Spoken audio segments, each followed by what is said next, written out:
But okay. This time for real. Hi YouTube, welcome back. A Song of Sunlight Part 3. We're still on Chapter 1. Oy. It's already been 2 streams. I should have made progress by now.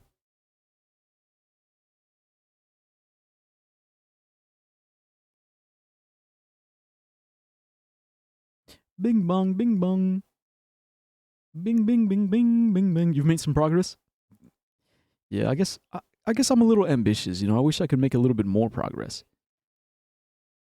But but at the same time, I think it's good. It's good that I'm like really enjoying my time with this game instead of rushing through it.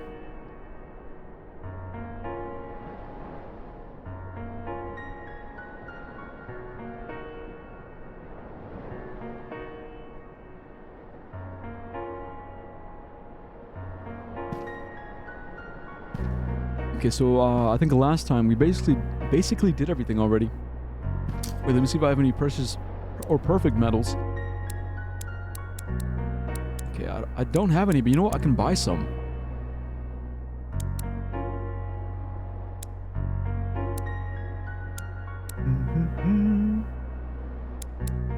Or I could level up instead. No, actually, I think while I'm here... No, yeah. Okay, yeah, before I go back in... He said, as long as you're enjoying it, I recommend it. I recommended it because I thought you might like it after all. Yeah, I am enjoying it. Honestly, I am enjoying it. It's just like the,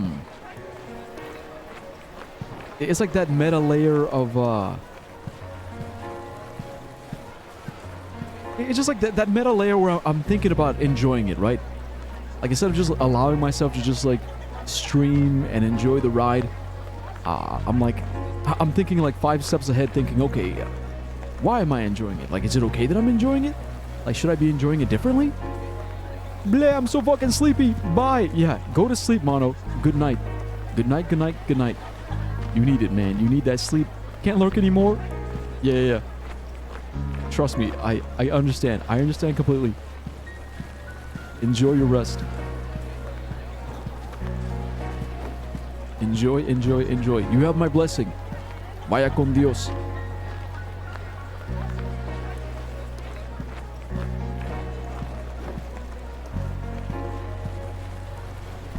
Okay, but here's what I'm thinking. Since I'm already up here... No, the depot's back here. Because I can buy perfect metals. Because I'm thinking once I'm down there, I can use the memory iron to level up. So that there's no point hoarding these. Yeah, like there's no point hoarding these irons. Oh, it's not here.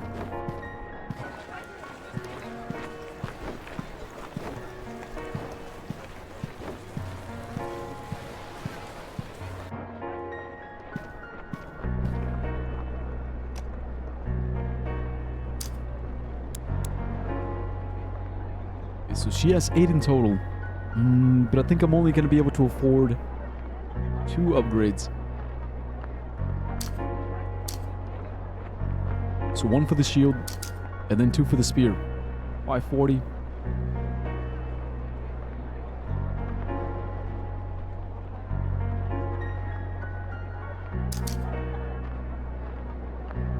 $900.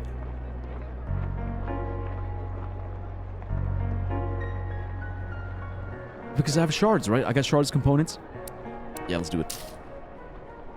Because I might be able to upgrade everything. Wait.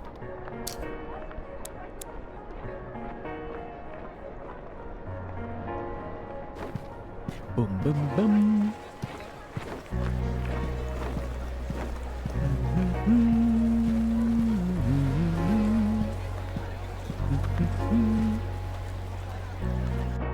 Also, I think there was something else, wasn't there?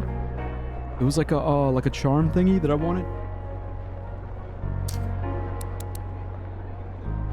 Yeah, the woven charm increases item drop rate. I don't have enough dyes. Nah, I'm good.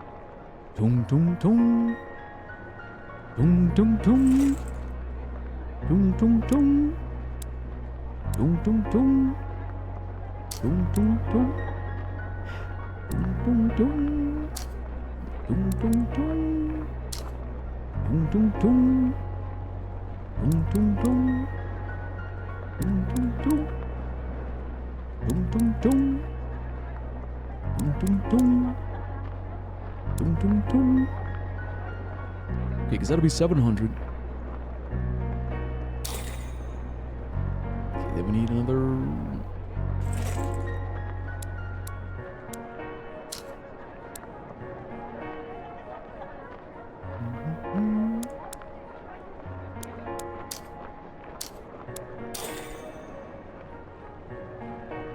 Wait, is that enough?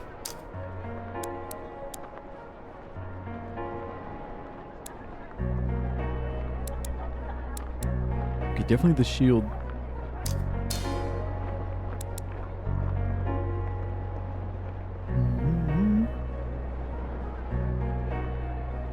Oh, we actually do the shield again. Oh.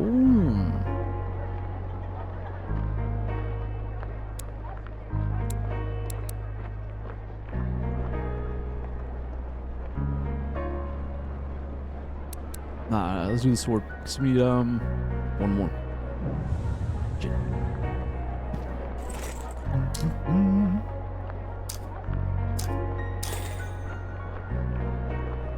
Yeah, getting stronger. Stronger. Alright, now we're ready. Okay, saved and... Wait, actually, you know what? Let's travel. Oh wait, this it only works like this? Right, I guess we gotta go.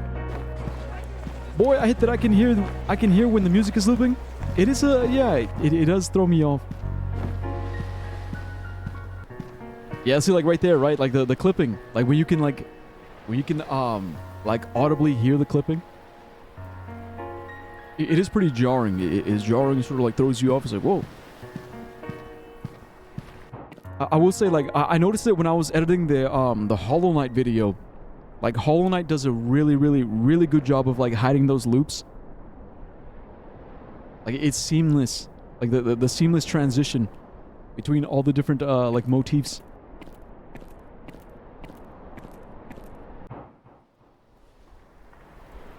I kind of like it in a way. It's a little strange, but it seems intentional to me, somehow.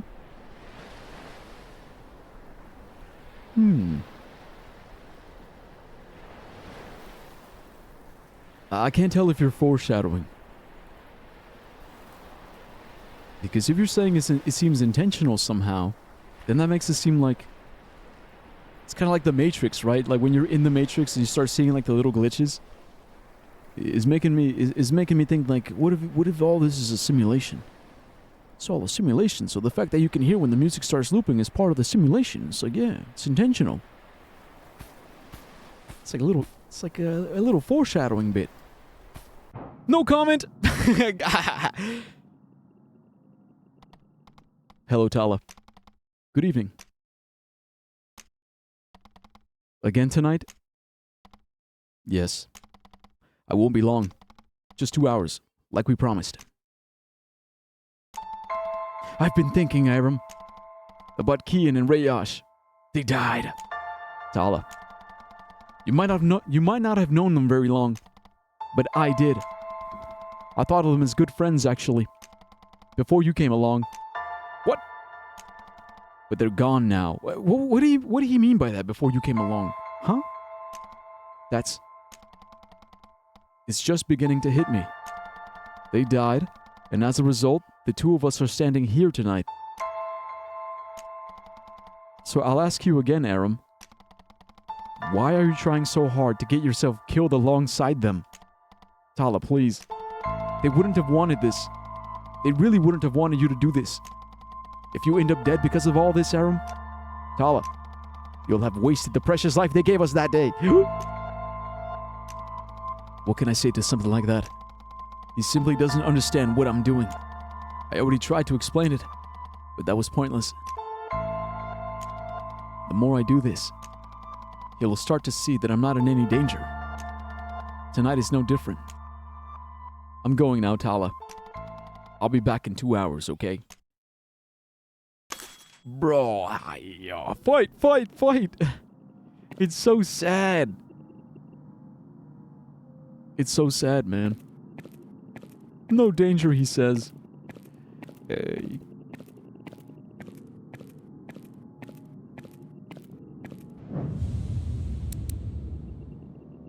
Okay, so let's travel. Because we left off here. It's sad because we're busy arguing. It's like he doesn't want me to go. He says, don't go. You're risking too much. And the thing is, if I could find some way to convince him to come with me, we could watch each other's backs, right? We could make a party. We could make a party. It could be both of us, right? I don't know. I just think there's like... I guess if it were me, or we could even like take turns. It's like, okay, I go in tonight, and then you go in the next night, right? I don't know. I feel like there's got to be healthier ways of doing this that doesn't cause such a rift between us. Tala weak though? Shit.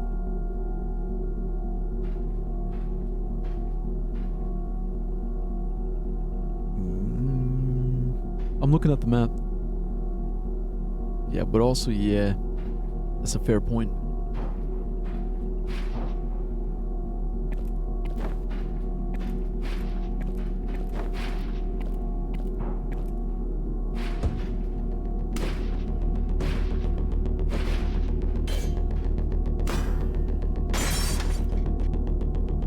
I'm so strong. I just one-shotted that dude. Damn. I'm a fucking beast. See, that's what I'm talking about. That's. I can swing my sword and make a dude shatter. Make him crumble. Exactly, yeah, the upgrades. See, it was good. Shit.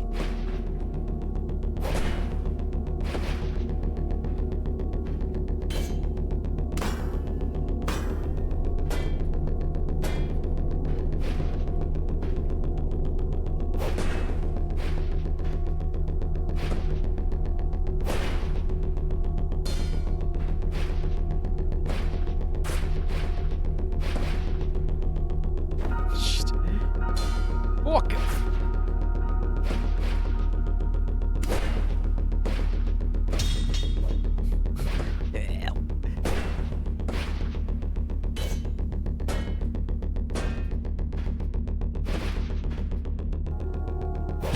Fuck.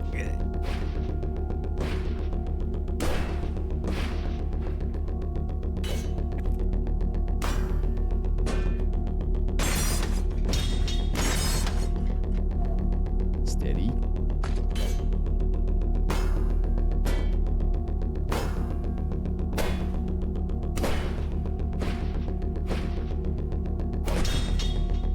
Fuck.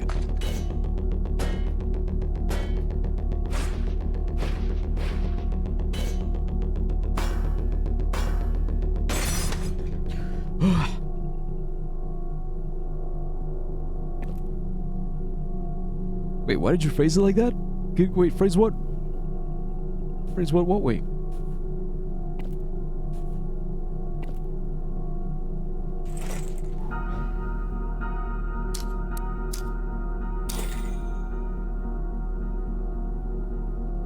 I'm not repeating it. Okay.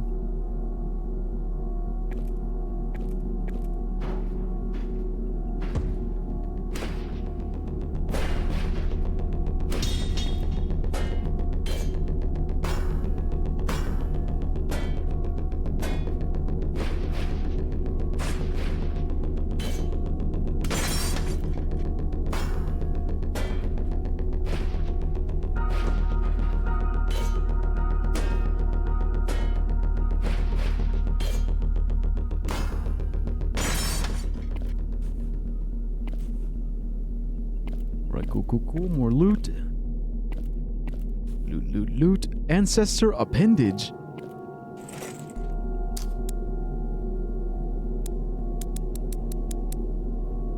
$200 memory iron. Let's go.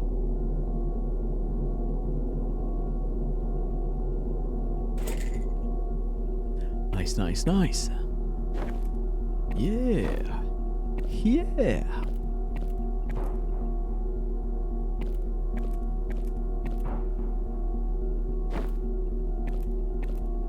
Get more items down there. You can rest. See, because once I'm down here, like, doesn't take much to like farm XP and level up, but there's no anvil, so I can't upgrade.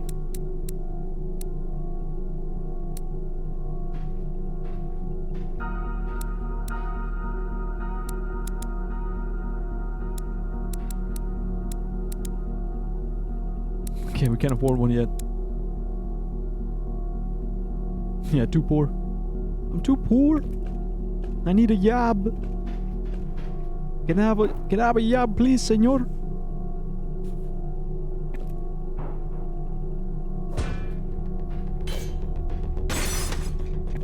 Senor, please. I work really good. Oh shit, it's a lot of dudes. So many guys.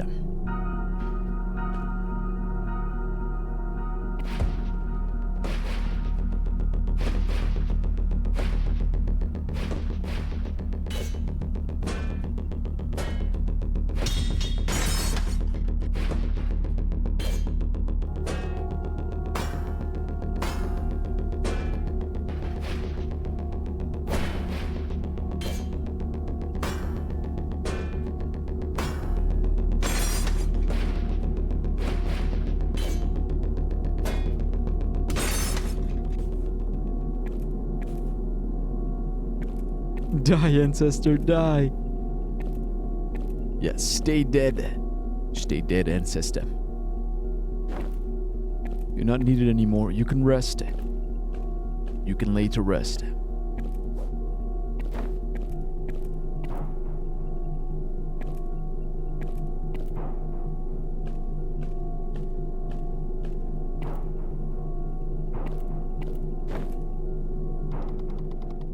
As I entered the small room, I heard soft noises, the sounds of metal being poked and prodded. On the streets of the settlement, it would have gone entirely undetected.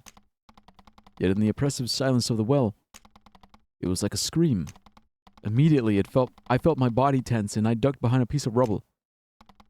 An ancestor? Peering around the corner, I spotted an unmistakable pale figure. I grasped my weapon in hand tightly and crept forward. An ancestor stood crouched over a pile of materials. A mixture of stone, metal, and many others I didn't recognize. It combed through them resolutely, as if looking for something precious. I'll strike first, so he doesn't have a chance to react. I continued to creep forward, coming closer and closer to where it stood, seemingly still unaware of me. But suddenly, as if responding to my presence automatically, upon crossing some invisible threshold, it snapped its head around to look at me. I tensed in surprise and felt cold fear wash over me. Damn it. My heart began to race rapidly as I braced myself for an incoming strike. But instead, it simply stood tall and looked at me. A long moment of silence passed as I stared into its hollow eyes. Hollow Knight, unnerved by its lack of action thus far, Just as I began to consider attacking first as I had planned, a voice spoke to me. Well now. A voice? Yeah, HK mentioned. Hollow. Well now. Isn't this surprising? I couldn't believe my ears. Its mouth hadn't moved. It was like a voice simply came from where it stood. Did the ancestor just speak? What? I replied despite myself. The ancestor tilted his head slightly. Do you understand me, boy? Boy.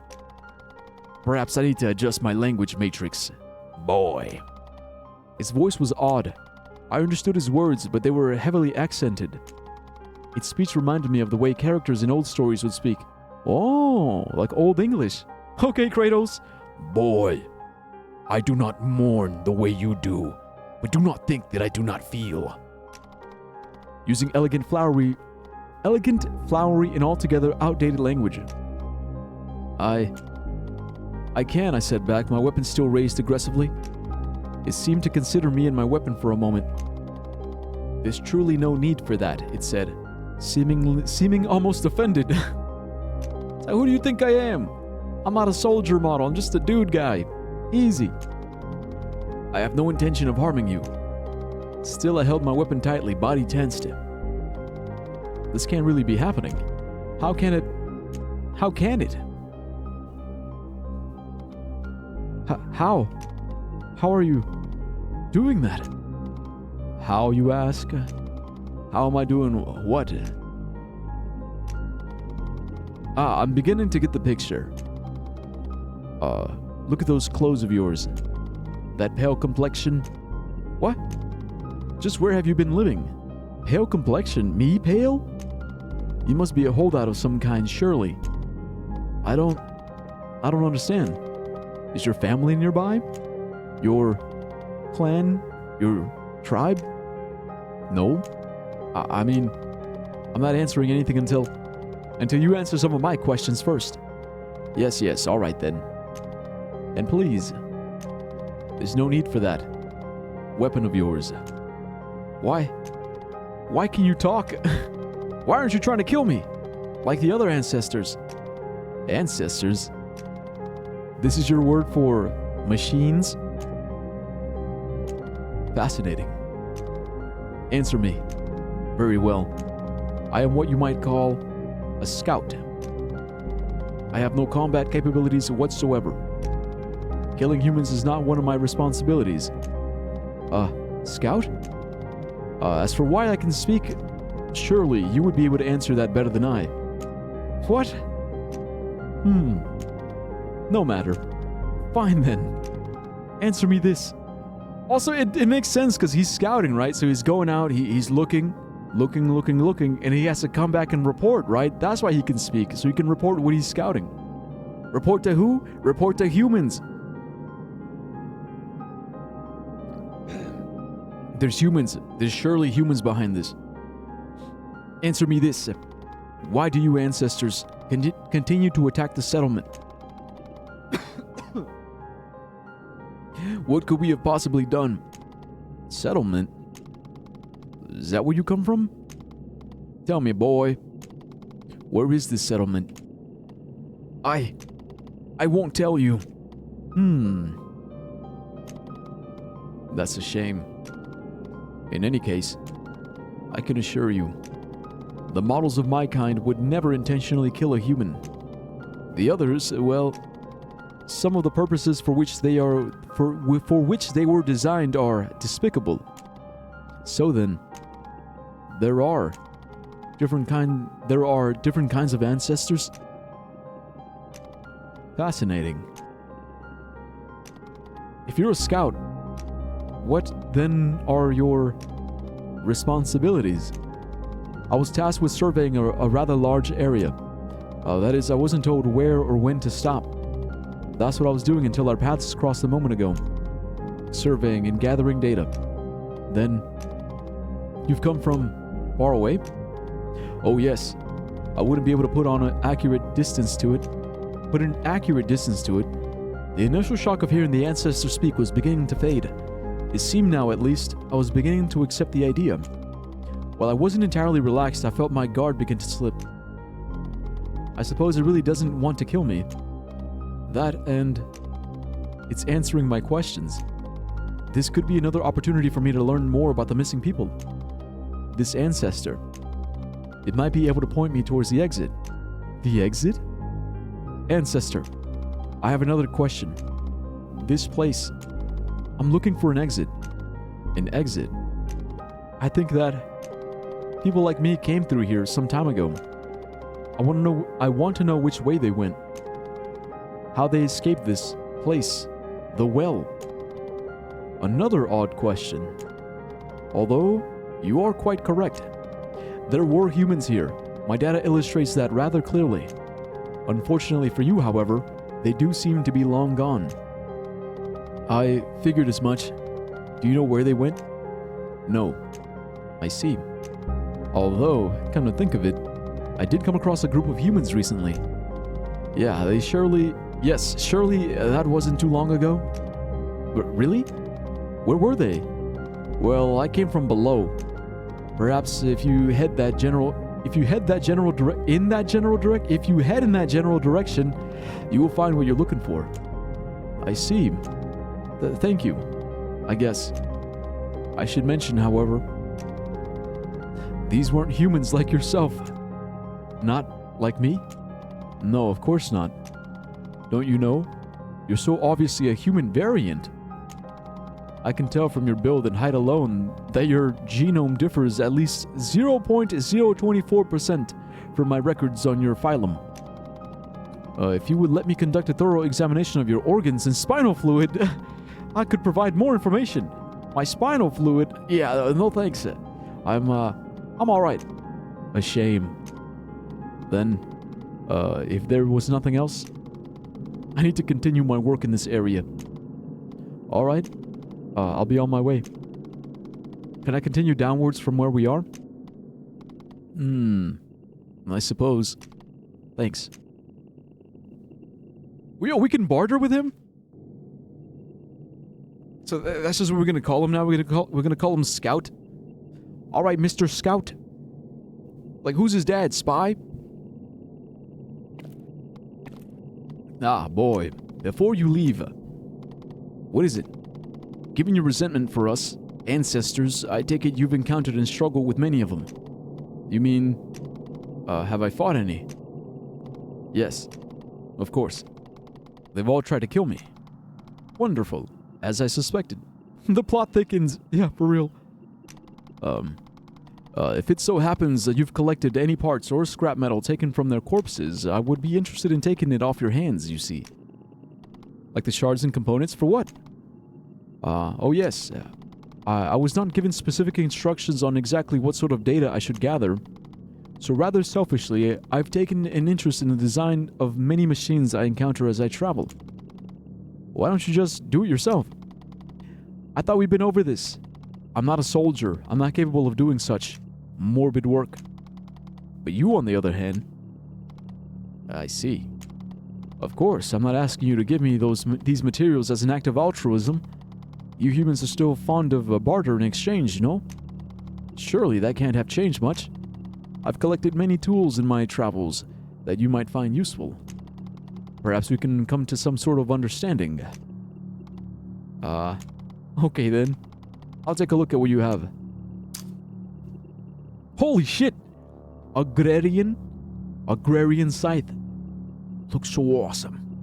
So badass. Disarm buildup. Whoa.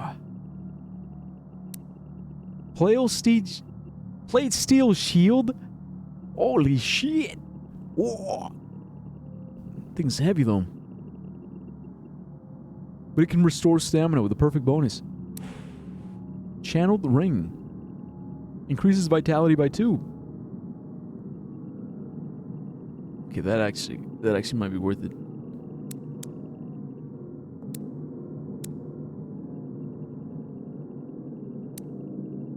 Archaic device, enemy hits have a chance of missing. Okay, a strange device. Although it seems to be related to ancestors in some way, you're unsure what it was taken from or what its purpose might have been. It's 500. So it's an accessory device. So a chance of missing? So like evasion, no? Okay, we have some red powder here, white powder, wedding stone, and bandages. Alright, these are whatever. I got a bunch of these already. But the scythe looks really cool. It just looks cool. Honestly, I'd buy it for that alone.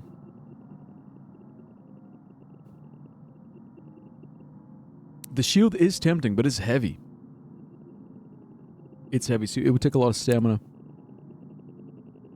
Increasing vitality is good because it increases health. But I kind of like this.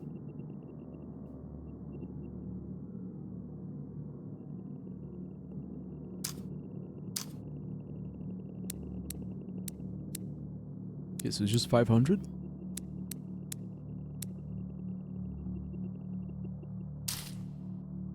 Yeah, I want to try it out.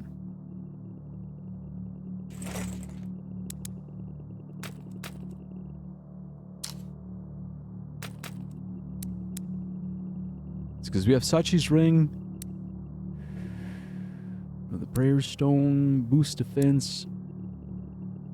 Okay, perfect hits, extra damage.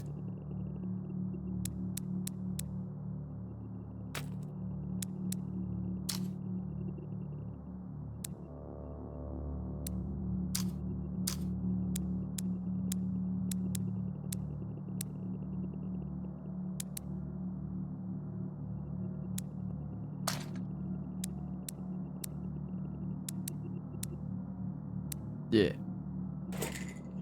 Alright, let's go. The best defense is a good offense, or so they say. No. The best defense... No, what is it? I don't know if you've ever seen Karate Kid, but in Karate Kid, Mr. Miyagi said... The best way... The best way to... Fuck, what was it? Basically, he said, the best way to not get hit is don't be there. He said, no be there.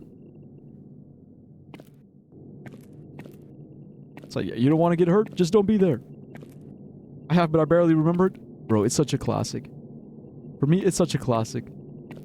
That's a good quote, yeah. It's like so instead of having a good offense, just don't be there. The best defense is don't be there. Dodging. Dodging is the best defense.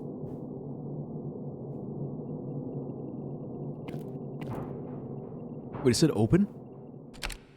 Okay, it's not open from this side. Okay, so I'm guessing it's gonna be like a shortcut back.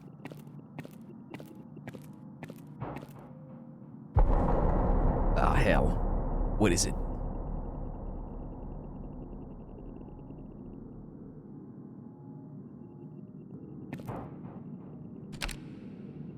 Yeah, like, what the fuck was that?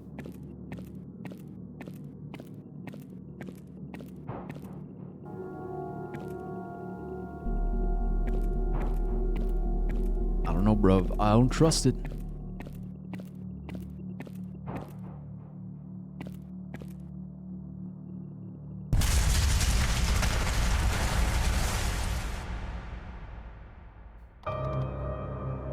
I was falling. Before I could comprehend what was happening, my entire body was weightless. I was too shocked to even yell out. Amongst the dust, shattered rubble of the bridge, I plummeted downwards into the darkness. Aaron was killed. You died. I'm going to die. My head seemed to be screaming at me. I'm going to die. For real this time. For every instant of freefall, the enveloping terror and nausea that filled me grew with my certainty that I wouldn't survive this impact. Suddenly, I felt my shoulder and lower back collide with a hard object. Good! My body erupted into pain, and it sent me spinning away, turning rapidly into freefall. I felt as though I continued to pick up speed. Again, a small collision. Bong! This time, my legs screamed with searing hot pain. It hurts so much. Oh God. It hurts. I felt the racing of my own pulse in my eyes as blood rushed to my skull. When is it gonna happen? When am I gonna hit my head? That's when I'll die. I'll break my neck and bleed out at the bottom of this chasm. Between every sharp breath, my body seemed to collide with something else. It felt like rope or cords of some sort. They seemed to arrest my momentum for a short moment before the tension tore them apart. I thought about closing my eyes. I couldn't see anything to begin with. But I began to realize something. Am I slowing down? Falling through another set of cords, I felt my body spin sideways and decelerate somewhat. I was sliding against some sort of slanted surface, rolling. It was gradual enough that I hadn't collided with it too forcefully. I continued to slow, still rolling on my side. It was dark. Very dark. At last, I seemed to arrive at some sort of edge and fell a final short distance. With a resounding impact, my body crumpled onto the hard, flat ground. I fucking lived. So that's cool. I guess it makes sense. I mean, they must have had some kind of like systems in place to sort of slow down, like if someone fell. Because that's what he described, right? My head spun and my limbs felt like lead. I'm still alive. Oh God. Oh God, oh God, oh God. Are my legs broken? I tried to move them. Pain erupted from my lower body, but I could feel my feet and move my toes. My heart beat rapidly. Bro, this is way more than 2 hours. How are we gonna get back? What do I do? What do I... My head was pounding. I need to try and sit up. Throughout the motion, I was forced to clench my teeth to keep from yelling out in pain. I can't tell if I've broken any limbs, but my arms, legs, shoulders, and ribs are badly bruised at the very least. It's fine. Just walk it. Your legs are broken. Just walk it off, bro. Walk it off. Don't be a pussy. Walk it off, man. My fall slowed coming down through the cables, and when I came up against the... My fall slowed coming down through the cables, and when I came up against the incline, I suppose it was enough to avoid lethal injury. I held deathly still, trying not to make the pain any worse. I was hyperventilating too. I can't get my breathing under control. He's still in shock. I should be relieved, right? I almost died. Again. But I lived. Why? Why won't my heart stop beating? Why does my heart keep on beating? Why do these eyes of mine cry? Don't they know it's the end of the world? It ended when you said goodbye. How far have I fallen? I need to climb back up. Can I climb back up? What will I do if I encounter ancestors down here? Heal. Heal.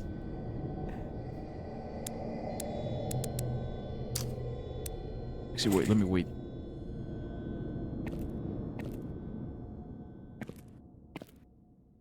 Ow. Ow. My legs. No, yeah, I do gotta heal. See, because I was thinking maybe there'll be a rest spot here, but no. Why does my heart... Wait, I'm running fine now. Also, what the fuck is that? Is that two-headed? It's a two-headed motherfucker. He's got a face on his ass. Face ass. Okay, let me wait. Whoa. Whoa. Hit him with the wahoo.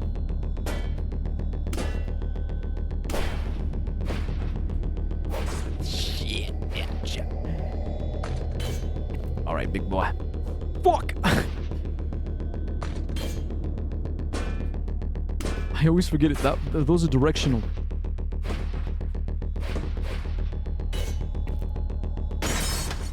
Whew. 20 stories? It's fine. Just a med kit. Exactly. I guess that's what it was. The med kit fixed it. Okay, wait. I really gotta pee. Hold on. I'll be back.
right.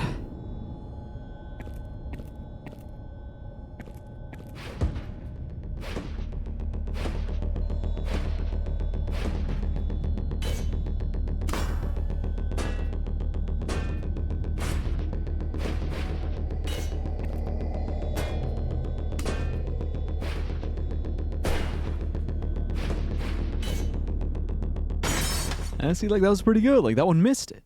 I like that. I think it was a good investment. Because if there's a chance that they'll miss their attacks, then that could save me. That could honestly save me, like, in a pinch. I should probably heal.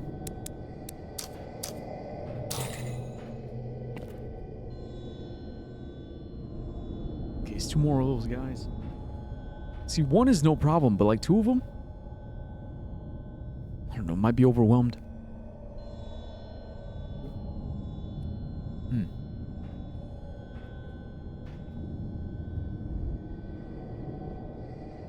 Could try to dodge. Yeah, that's what I'm thinking. The thing is, I gotta be fast.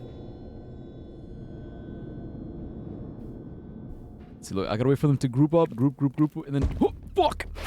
Okay, it didn't work. It didn't work.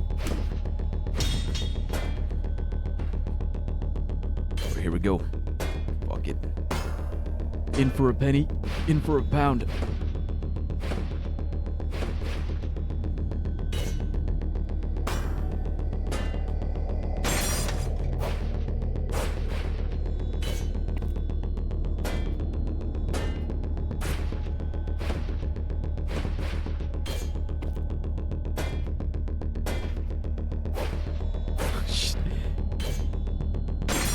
See, look, you see what I'm saying? Like, I got pretty lucky there. Damn, he missed twice. And it was with the dodge attacks. It's pretty good.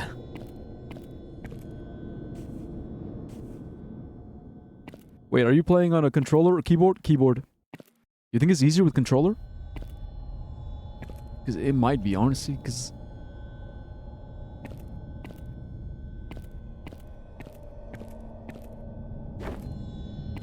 Yeah, with the it's tough, like using my pinky like for the shift and the control.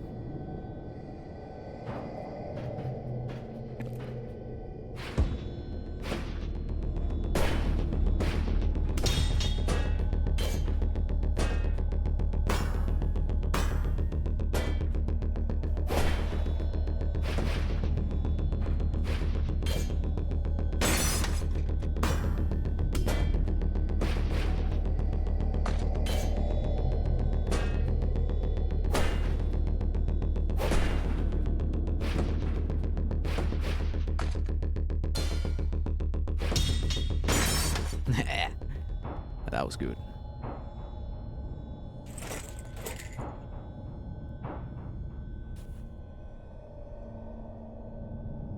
Yo, what's up, hello? Something tells me you're having quite the day. Yeah, that's quite the expression you got there. I mean, it's recommended to use a controller, but whatever works for you. I mean, we'll see. I'm already used to it. This fuck-ass font... Okay, so you noticed it too, right? Why did they change the font? I noticed it yesterday. It looks like Comic Sans. Like, was it just for April Fool's Day, or is it still going? So it's not different for me. That's the thing. So for me in Chatterino, it looks fine. It's on the,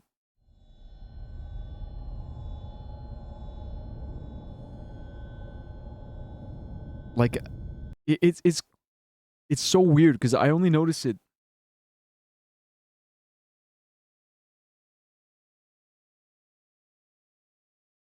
Okay, no, it's gone. No, but it was so weird. But I noticed it right here yesterday. Like, this was like Comic Sans. But now it's, you see, for me, it's normal.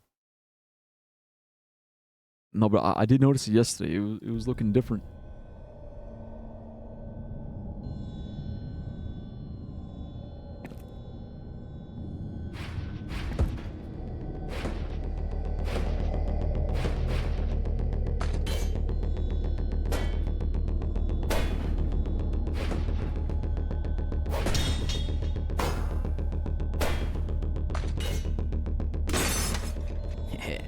Yeah, that guy ain't so tough.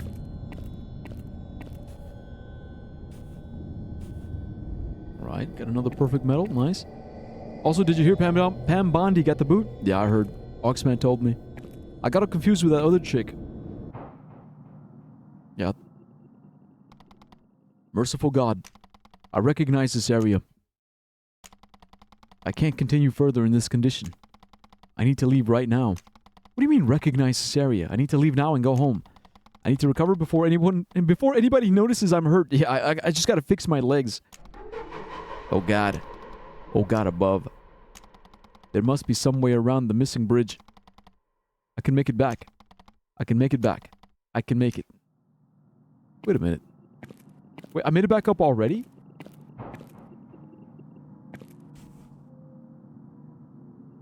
Well, I guess I didn't fall that far. Yeah, Gnome. I think it was Gnome. Christy Gnome. That's who I was thinking about.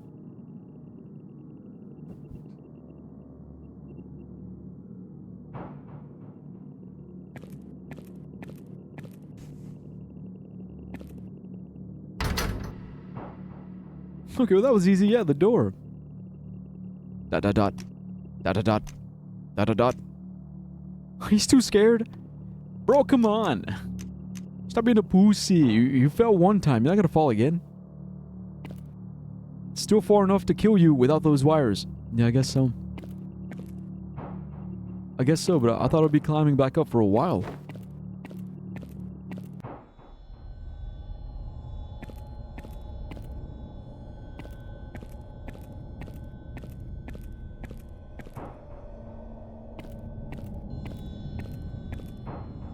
It's like, what, like maybe 3 stories? 3, 4 stories?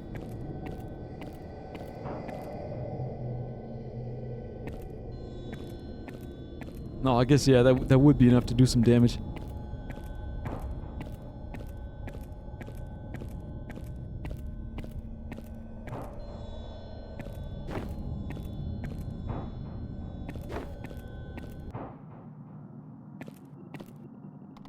I can't. No more for tonight? Oh, God.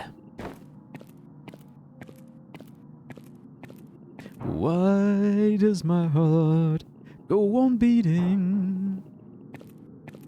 Why do these eyes of mine cry? Don't they know it's the end of the world? Oh, shit. Aram. Merciful God, I was getting worried. You've been gone for way too long tonight. It's been well over. I'm sorry. You look like shit. God above, you're hurt. Aram, what the hell? I fell out of bed. I fell while I was walking, Tala. I tripped it. I tripped and I hit my face on somebody's fist. It was an ancestor. I'm okay, it's nothing. Too serious. You look terrible. If the others see you like this, I'll pull my menage over my face. It'll be fine. Please, just... I know it looks bad. But I'm not in any danger. I just tripped. Bro, yes. He literally sounds like an abuse victim.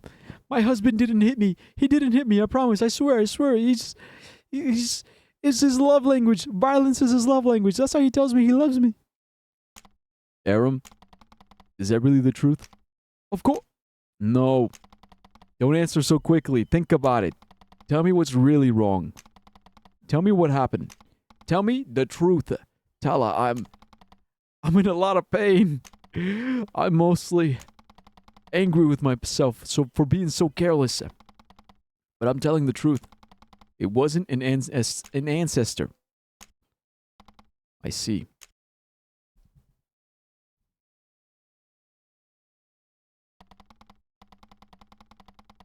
Our shift ended, and I left in haste with my menage pulled low. I didn't even stop to say goodbye to the other 2 sentries.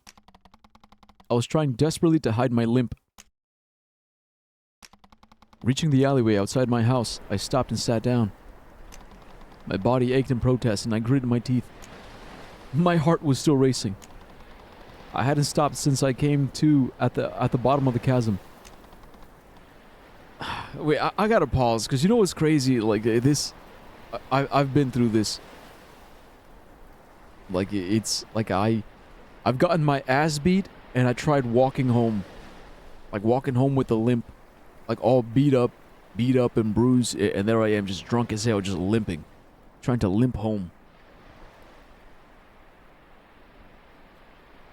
I know what this is like. What is this feeling? I'm so afraid. Who beat the ass out of you? Some security guard outside a bar. What kind of life have you lived? A very dire life. It seemed it was finally catching up with me. Thoughts of that day under the evening sun. The ancestor that silently murdered Kian and Rayash. The darkness of the well. And the many horrors that stalked me within its endless halls and rooms. I had been pretending I wasn't afraid before, of course. In front of Sachi, Mom, Khan, Pravo, Tala. But I was doing just as good a job at fooling myself. I am afraid. I'm really afraid. I should head inside. I'll sleep it off. The pain in my body and my racing heart. Surely, I won't even remember tomorrow. It's the festival, right? That'll take my mind off things. I don't have time to be afraid. I have so much work to do in the well. So much to uncover. I can't possibly stop anytime something like this happens. I won't stop until it's done. Tough. Ox, where are you? Where's Ox? I need you. I need you, Oxman. I need you. Yeah, that's not your line. Exactly. Usually it's a hello saying, where Oxman? I think you're like 3/4 through the first chapter now. Yes. I broke fourth wall. Yeah, he stole your line. He stole your line. Also, Solstice saying good pun. Why? When I said dire, like I've lived a very dire life. See, that's the funny thing. Like I chose my name because of, like, the dire wolves, right?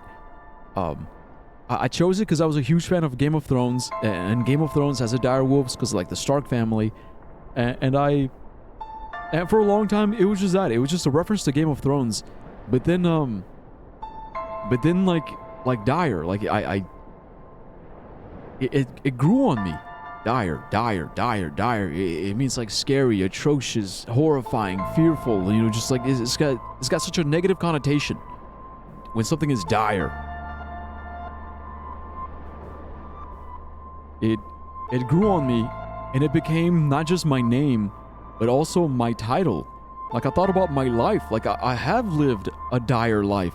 I have been through a lot of fucking shit. I mean, like, I look at my hands and I'm full of scars, right? I look in the mirror and my eyes are full of anger. Just anger and frustration and misery. And, you know, it's like... You know, like, I really am. Like, it's not just my name. It is who I am. That's why I recognize Dire as my name more than my actual name. When people bring up my name, I'm like, yeah, my name's Dire. I am Dire. It's not just my name. It's a title. It's a title that I've earned. It's like that other name is my stage name. Is my singing name. You know, it's the mask that everyone else sees. But me, I know what I am. I am Dire.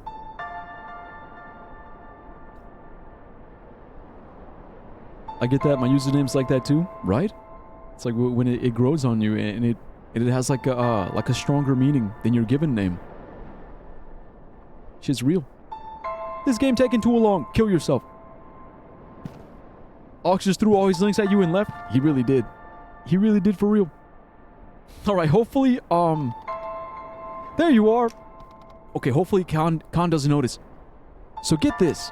Prabha was telling me earlier about how. Hey, Khan. I'm pretty tired tonight. I think I'm headed to bed. Huh? You can sleep in a second. This is funny. Not now. Really. I'll hear tomorrow, okay? Alright then. It's the festival though, remember? We're off work. You didn't forget again, did you? That was super embarrassing for you last time, if you'll recall. I didn't forget. Good night. Good night then. Yeah, he knows. He knows. He knows. I have to suffer alone. Suffer in silence. He knows something is wrong, but I can't tell him what it is. I don't want him to worry. What the hell? Holy paragraph. Bruh, for a project, my friend needs to interview a scientist over the phone or whatever, so she doesn't know how to connect to scientists, obviously, and asked me if me or my family have any scientist friends. Guess who's the only scientist I know? My ex-best friend's mom. She freezes sperm. Hey, I do that too. Anybody can freeze some sperm. What the hell? It's so funny sitting next to her. She's always on the phone talking about bad sperm. What? That's racist. All sperm is good sperm. I can tell, just by tasting it. I made chocolate cake with a peanut butter chocolate shell. Delicious. Hello, Neo. Tasty. She's a cryobiologist. Wait, so she cries? Sounds gay.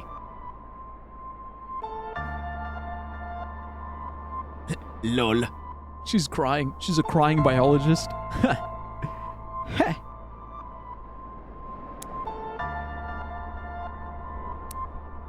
Nah, she freezes things. So she cries on things and then she freezes them. Cringe.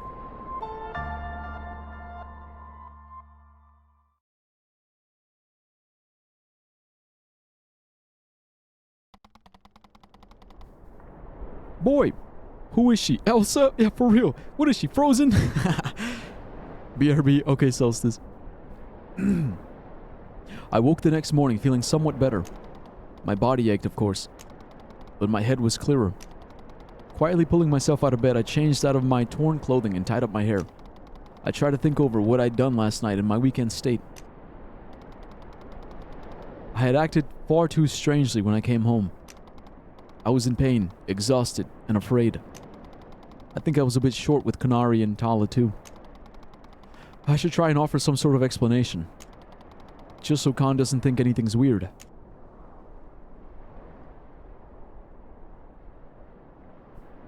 She actually has 2 doctorates, bruh. IT and cryobiology. Insane shit. Impressive. Their family is all like that. Oh, academics. Oh, cool. Except for my ex-best friend. They're a bum. They're a stupid-ass bum.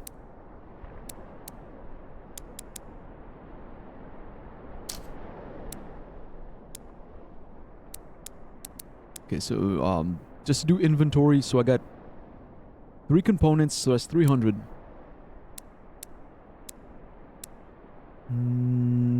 2 shards, so that's 100. And 6 appendages, so that's 6 times 2, 12. So that's 1,200. Sheesh, okay, that's a lot. We have 3 perfect metals.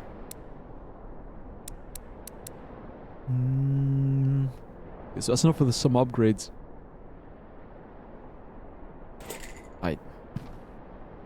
He's a failure. Yeah, see, I knew you were gonna say that. Morning. You feeling okay? Good morning. I'm fine. Sorry about last night. I've been, really tired from work lately. I seem to recall you telling me that all you do is sit around. Well, yeah, but, come on, man. I'm joking. Don't worry about it. I understand. Thanks, Khan. Anyway, there are far more important things to discuss today. Oh? See, that's why I fuck with Khan, Khan's that guy. BRB, iDogs.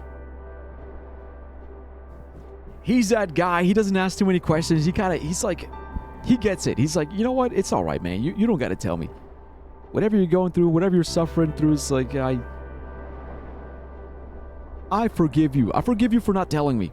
Because, like, Because sometimes it's like you're processing it. Yeah, you're still processing it. You don't know how to talk about it yet. Okay, but our festival day plans, of course. The one day a year we have entirely to ourselves. Prab and I were discussing the itinerary yesterday. Ah, of course. What does she have in mind? Well, the ceremony starts just after sundown, right? Once your lady love Sachi is done with her bit in the process, my girl, Sachi. Please don't call her that. We can all enjoy the festivities for a little while. It's been too long since the four of us all hung out like old times, you know? Very true. I guess I'm partially responsible for that with my disappearance and all. Well, I wasn't going to be the one to say it. But anyway, we were thinking we'd head to the tree afterwards and have our own after party. Hell yeah. All right then. Sounds like a good idea. But hey, what are we going to do until then? What, did you have plans? No. Did you? No. Well then, aha. Seems like we're on the same page. Shall we engage in our yearly festival day tradition of bumming around and doing absolutely nothing? It would bring me no greater pleasure. Hell yeah, just bumming around. Just a bunch of bums. Bunch of bum-ass just being bums. With that, Kanari and I boldly stepped out onto the street, aimless and with no destination in particular. We wandered the settlement, going anywhere that seemed to call to us at that moment. See, I love this. I do love this. I love just wandering around. Just, well... I like it when it's fun, when it's like fun and whimsical. But sometimes it does get kind of depressing. Taking back streaks and poking our heads into any buildings that left their doorways uncurtained. We passed the time with simple talk and bad jokes. The conversation was wholly unremarkable, of course. It was a sort of talk between two friends who'd known each other for a very long time, so it really didn't matter what was said in particular. Yeah! We're just shooting the shit. It's just like bing bong, tung tung tung sahur, yippee-doo, blah blah blah blah blah, wah wah, wee wah, nina nina ne, woo woo woo woo, hey yo, wow wow. You know, he's just speaking in memes and sounds.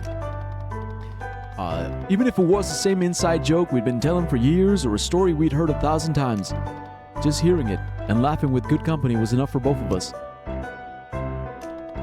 In all honesty, calling our excursions through the settlement a tradition was a bit grandiose. You would think that given a single free day a year, we would spend weeks planning precisely what we wanted to do to take full advantage. Yet, year after year, Kanari and I found ourselves both too lazy and without any inspiring ideas to make a big event of it. So it became our little ritual to simply laze about and enjoy the warm weather. It was nice. I found myself appreciating it more than ever that day. It distracted me from the many things on my mind. Initially, I had been a bit worried that Khan would be prying at me more given my strange behavior last night. But of course, I was worried over nothing. Because again, he's just so forgiving, so understanding. It's like he just lets it go.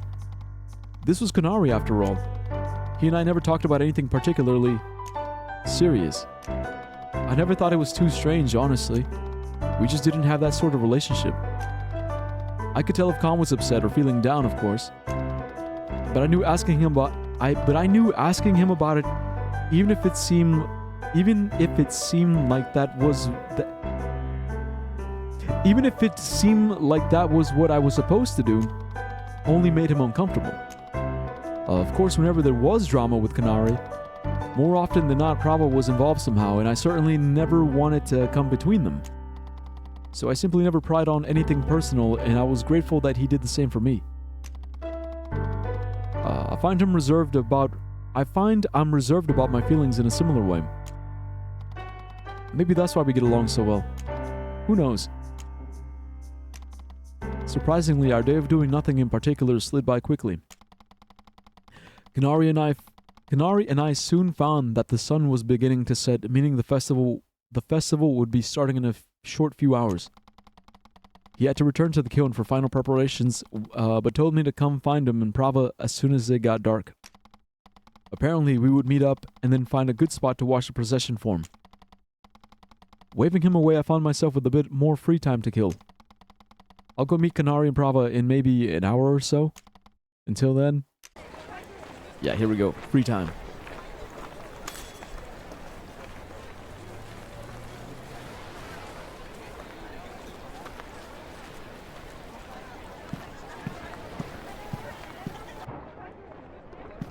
Yeah, I wonder if we'll get some missions. Would you mind not going up there? Okay. I'm so tired and sore, like... Grrrah. Yeah.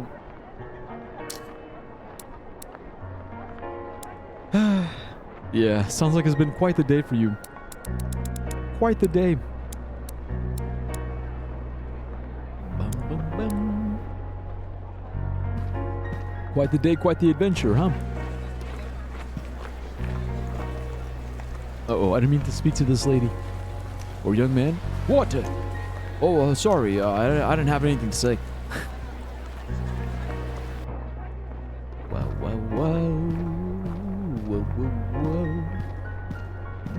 How was the train ride? So, are you still on the train or have you left the station?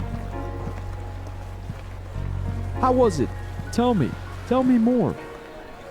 It was actually good? Hell yeah. Quite calming, right? Yeah. That's why, Oh, you got off 3 hours ago? Oh shit, okay, so it's been a while. No, but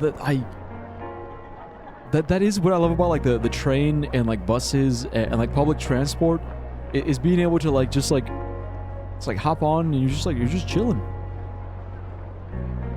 Like I guess I'm like a little bit of a passenger princess like in that regard.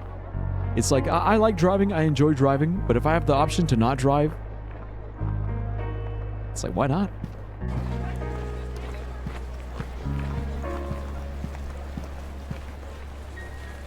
Only just got to my dad's though. Gotcha. Back. Welcome back, Ox.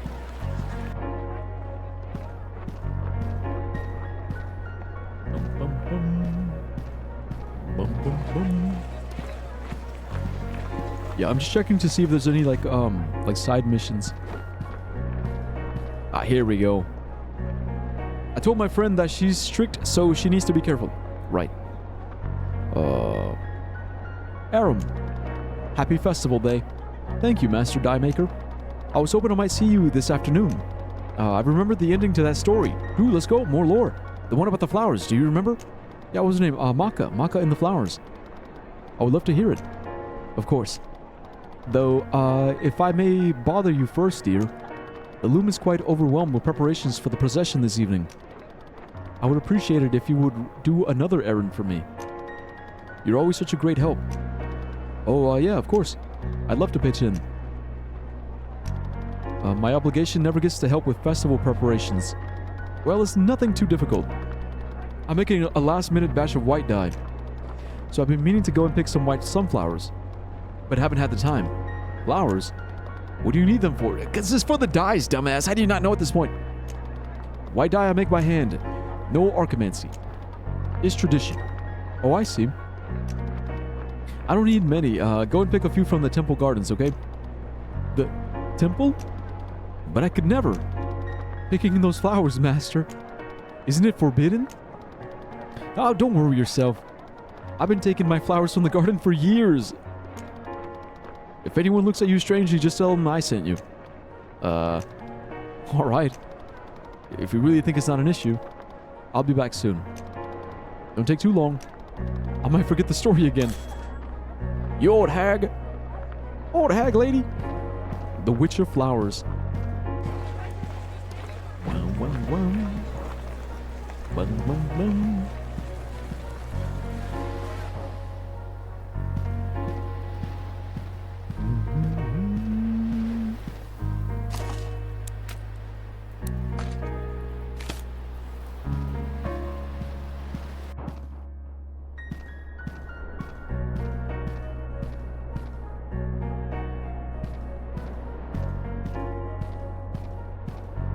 back. Welcome back. We made it to the part where we have to get the well, as you can see, we gotta get the flowers. Yeah, gotta get the flowers for the dye maker, so we can get the last part of the story.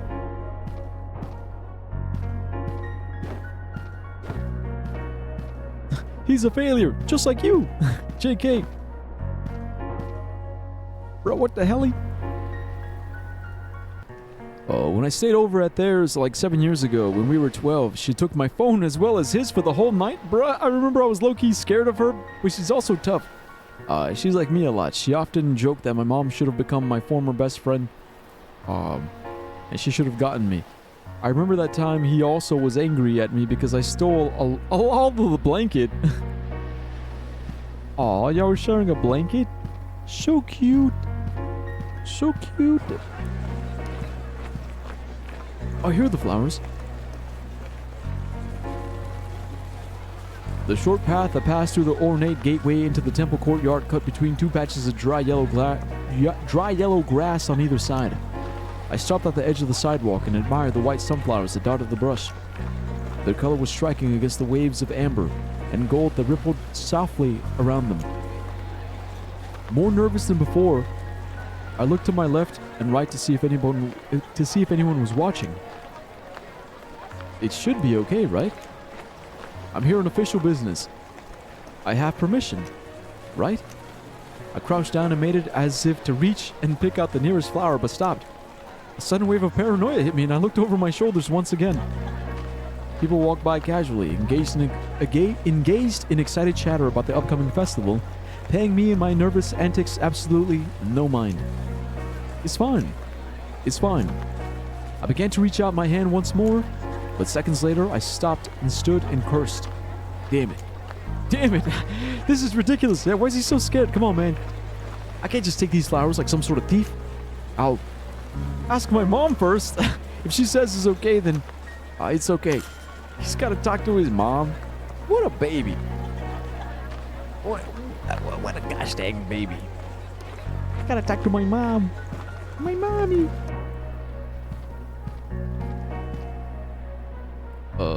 We were sleeping in the same bed, of course. Aww. And then hello going, huh? So cute. Bum bum bum.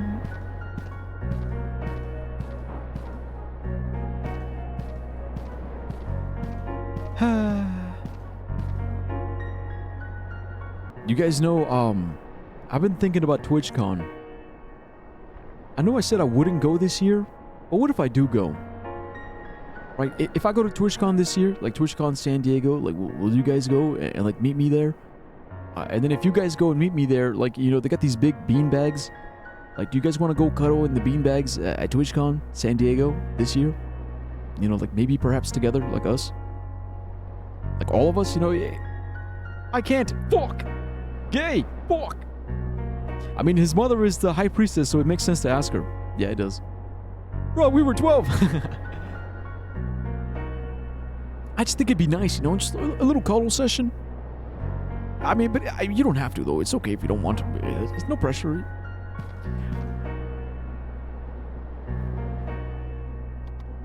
Mom, the flowers. In the garden outside the gate. Can I take them? I mean, they aren't for me. They're for Sachi. You're not making any sense, love. They're for someone else. Oh my. Are they for Miss Sachi? No! Not at all. The master dye maker. I'm in love with her. That old hag, she just gets me so riled up. She wants me to collect white sunflowers for the loom.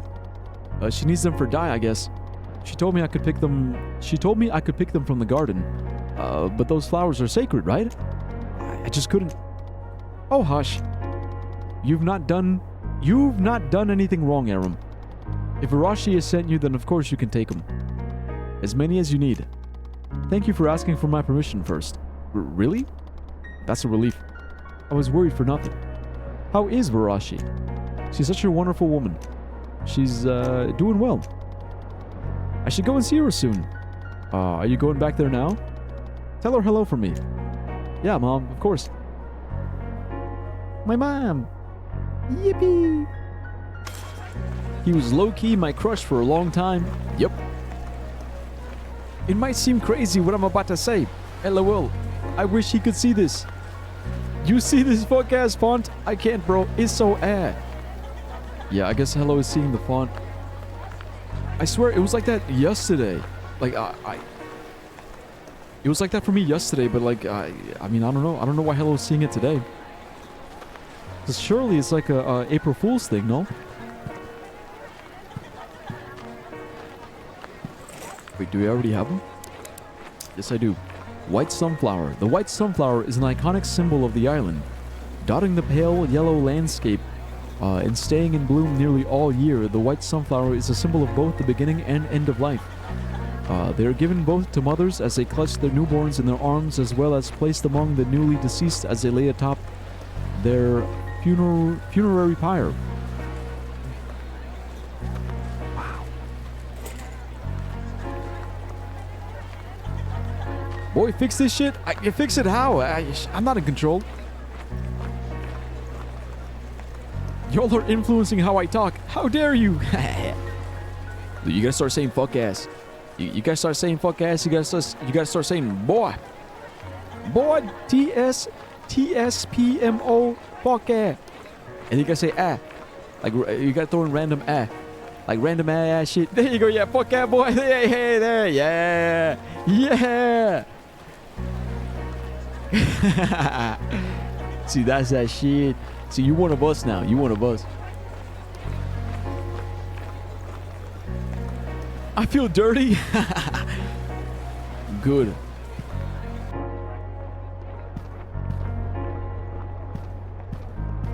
Yeah, you are dirty. Dirty, but in a good way. It's like getting your hands dirty. You know, it's like dirty, like working on dirty, like working on a car. Dirty, like fixing a sandwich. Never again. Ah, come on, Solstice, give it a shot. It'll grow on you. You love it. It's like jazz. You just gotta improvise with it. You just get. Don't think about it too much. You know, just let it roll. Let it roll off the tongue. Don't fight it. See, because, yeah, like Oxman said, that was tough. That was tough. I liked it. He said, fuck yeah, boy. Fuck yeah. But you gotta say it with the accent. You gotta say, fuck yeah, boy. Fuck yeah, boy. Fuck yeah, boy. Maybe not for you, but for me, it would be. Would it be funny for you? Also, that's fuck ass. Wait, what? What would be funny? Oh, you mean like his former best friend? Yeah, seeing what he said. It would be embarrassing and scary. It would be, but also like, it's also cathartic because it's like you finally get to confess, even though it's many years later, and like the crush is already over. It's still very cathartic to be like, yeah, I did have a crush on you. Back in middle school, I had like a huge crush on you, and it's crazy. It's crazy how scared I was because now we're adults, and I'm looking at you now, and it's like, you're kind of hideous. You fell off, bro. I can't believe I had a crush. I had a crush on you in middle school? Shit. I brought the flowers, master. Ah, and my mother says hello. Oh, how lovely. I hope she's not too overwhelmed with the temple's own festival preparations. Wait, I swear we have talked about crushes 3 streams in a row. What can I say, Rain? Love is in the air. Love is in the air. Ha.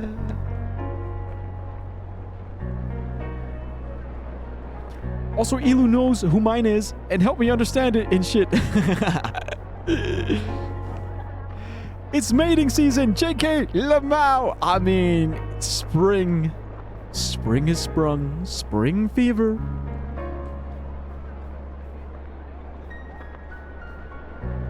I mean, Easter, right? Easter is named after Ishtar. Ishtar, the goddess of fertility. Crushes are a myth. Propaganda for Valentine's Day. Bruh, you asexual. Yeah, asexual, aromantic. I love love. I really do love love. I'm such a romantic. I could never be aromantic. Matter of fact, I'm Mexican. Every Mexican is born hella romantic. Full of passion. Burning passion. I hope she's not too overwhelmed with the temple's own festival preparations. Hers is the most important duty of all, no? Yes. The end of the story. Okay, it almost slipped my mind. Are you ready to hear it, dear? Please. Barashi stroked her chin for a moment as if deciding where to begin. Let's see. Where were we? Yes. Maka, the Sunlight Maiden, had introduced Dai to the settlement. And with it came status, hierarchy, and most importantly, jealousy. Yep. You see, in the beginning, only Maka alone had the skill to create the now coveted dyes. If a craftsman wanted his menage woven with deep green, or any apprentice wanted a golden trimming to adorn his carpets, all of them went before Maka. They went before her, offered their services, their advice, anything they could possibly give in exchange for a taste of luxury. In only a short time, she had been elevated from a Sunlight Maiden, humble before God, to a ruler before all, before whom nearly any man, woman, or child in the settlement knelt in reverence. Indeed, in many of the people's hearts, she was greater than God, than even God himself. That's crazy. But not everyone looked upon Maka with favor. Of course, the haters gonna hate. The sparks of jealousy had been sown, and they smoldered within the halls of the temple, where the Sunlight Maidens gathered in secret and spoke poisonous words against her. That foolish girl, they snited. Is her special favor amongst the children of sunlight not a heresy against God? The maidens uttered a chorus of agreement. They spoke as if in defense of their God's honor, but indeed, it was their wickedness. It was the wickedness in their heart. Goddamn right, bro. They're using God and their religion to justify their hate. Thanks for the posture check. Look, I'll reach out in a second. Lore is happening. The leader of their group, a high priestess, led the charge. Yeah, thanks for the stretch. She is no longer fit to walk these halls among us. Among us? The high priestess spat. That witch has corrupted the minds of the island's people and leads them away from God's light. We must remove her at once, but the people will no longer listen to reason. So we will act on behalf of God and make her pay in blood. So it came to pass at the dead of night, the maiden snuck into her sleeping rooms and slit her throat with a ceremonial blade. What the fuck? The next morning, a great cry went across the settlement, and the people mourned Maka and her works. The Sunlight Maidens, who had acted as a group, in their cowardice, they turned on the high priestess and offered her up to the Eshan as a martyr for their crime. What the hell? She was put to death to atone a life for a life.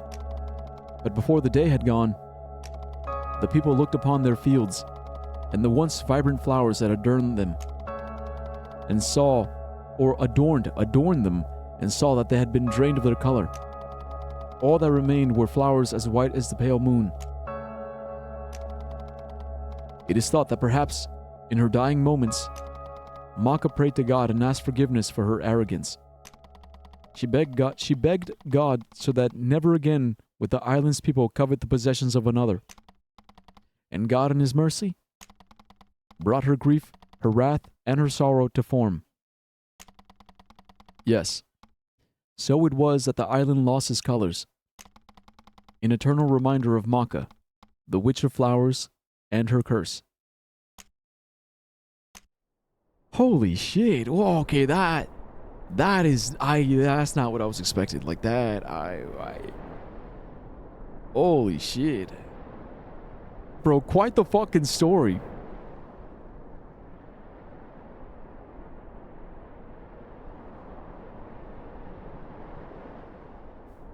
They had cult? Yeah. That was some cult ass shit. Oh, yo. But like it was that bad. They murdered her in her sleep. Like, that's crazy. Slit her throat in the dead of night. Like, just because she was getting famous, man. She was getting some clout. She was getting famous. She was getting clout for being able to make dyes, being able to use colors. God damn. All religions are a cult, if you think about it. Hot take is not that hot of a take. It's only a hot take if you're in the cult. But no, me as a free thinker, intellectual, super smarty pants, high IQ, I know the vibe. I studied the Bible in college. Don't tell anyone. Yeah, it'll be our secret. Okay, but let me scroll up to catch up to what the fuck Oxman was saying. Oh no, Hello said, and then your passion is stomped out of you by your parents. Nope. Nah, they tried, but still burning strong. Spring as a word in general appeared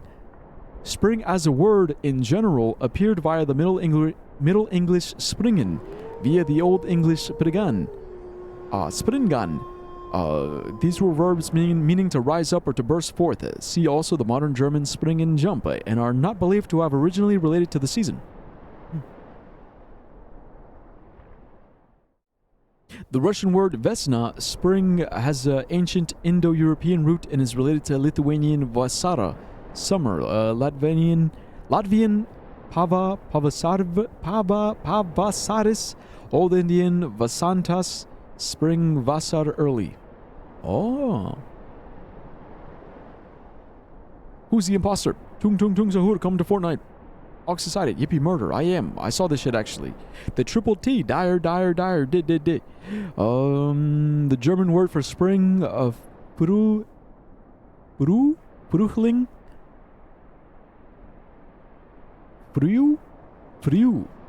Frühling. Stems from the word früh, meaning early. Gas, thin, boy, they're cold. Okay, cut up. Beanie. The beanie. Okay, I got two actually. So I got the classic, right? Got the classic. I'd rather die beanie, or I got the other one, the wintry one.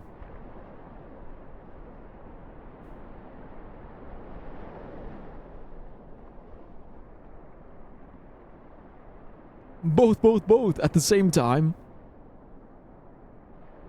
You know, this was too hot. It's spring. Here we go. Keep it classic. I'd rather die.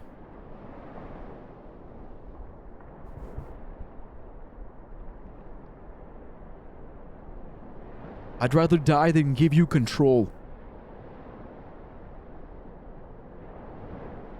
See, that's the motto.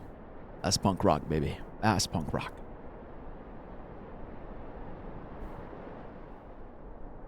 See, but I'm trying to think, okay, in Spanish, what's spring called? Spring is primavera.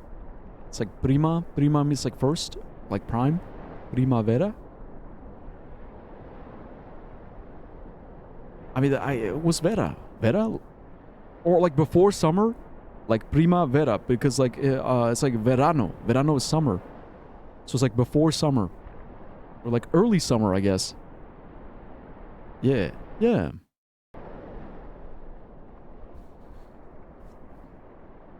Okay, yeah, give me a second. I gotta pee.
said, wear all your hats at the same time? I tried that once.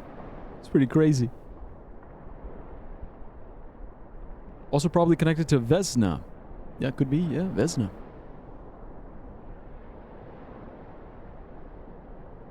So the words for spring aren't that deep, I guess. Yeah, I guess not. It's okay.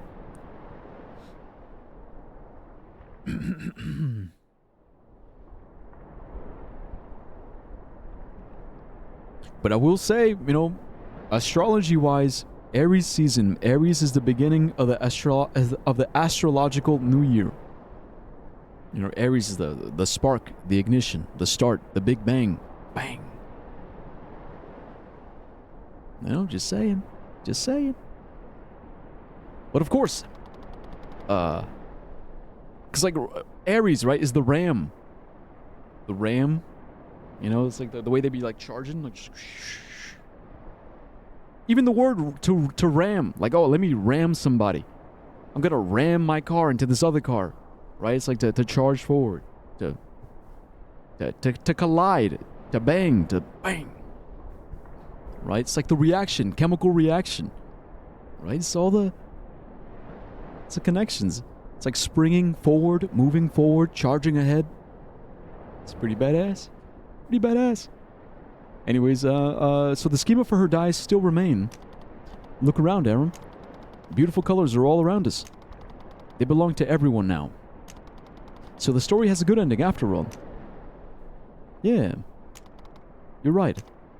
And well, in my opinion, although the flowers might have lost their color, but they're still beautiful. Yeah. Yes, they are, dear. You know what? I think... I used to hate white people because I was racist. But now I think white people ain't so bad. You know what? I think white people are okay. They don't have color, but they're still beautiful.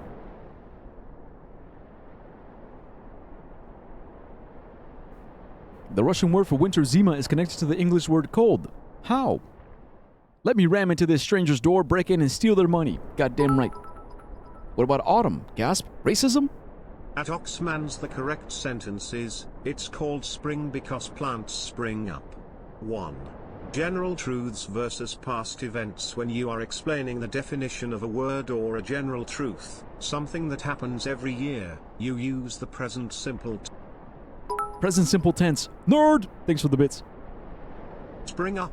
This describes the recurring cycle. Plants spring up every year, which is why the season has its name. Sprung up, this is the past tense.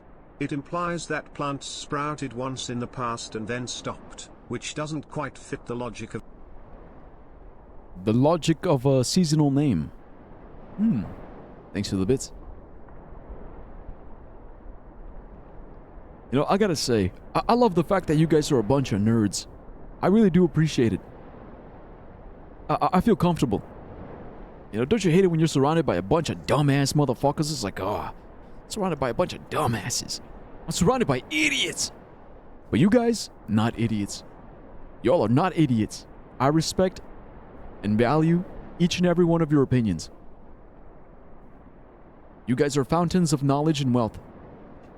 Or, not wealth. You guys have a fountain of wealth. A wealth fountain of knowledge. That's what I meant. And I guess also, you know, a bit of wealth, you know, because you guys pay me a little bit. You guys give me some bits in ad revenue. This is my job after all. Solstice says, I mean, if you say so. Bro, even you, man. Look, don't sell yourself short. Don't sell yourself short. Rain says, shut the fuck up. Yes, ma'am. Yes, ma'am.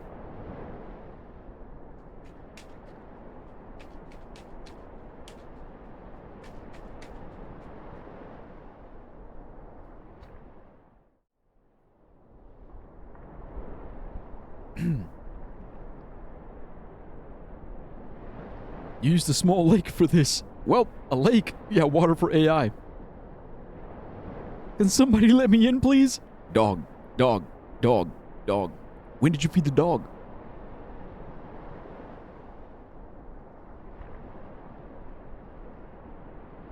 No. No.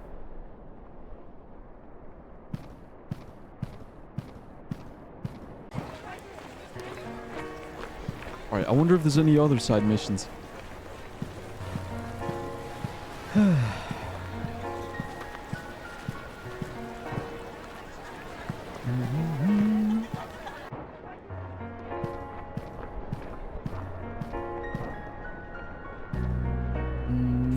Because we didn't find a bone, did we? No, no bone.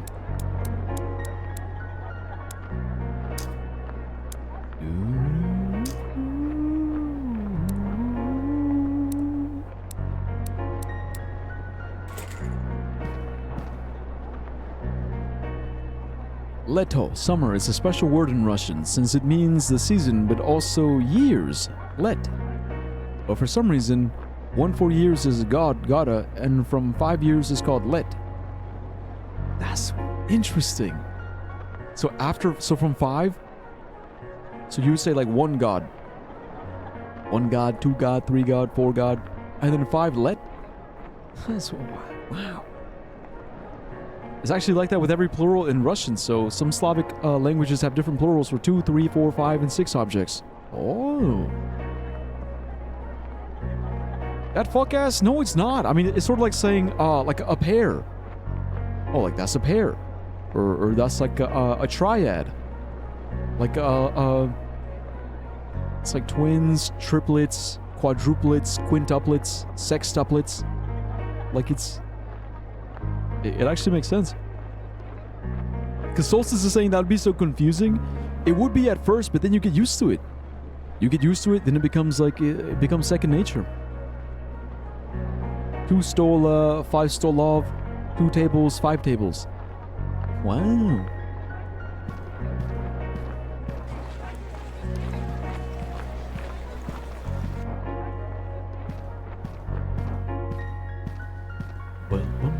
No rematch? This guy doesn't want a rematch? Come on, Sajin. Let's go. I mean, yeah, but why do you have to make it so complicated?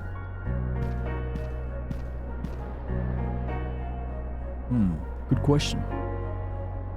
That's a really good question.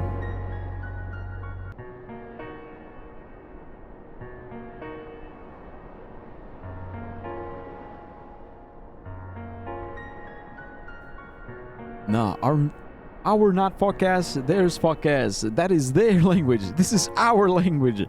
It's us versus them. Yeah, you know what? You're right. Who needs plurals anyway? This shit fuck ass. Yeah, there we go. Yeah. It is fuck ass. TS fuck ass. Yeah, who needs plural? Let's just make everything singular. Everything is single. Single, single, single, single.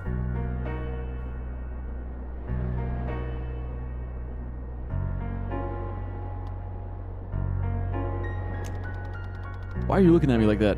Okay, so this guy.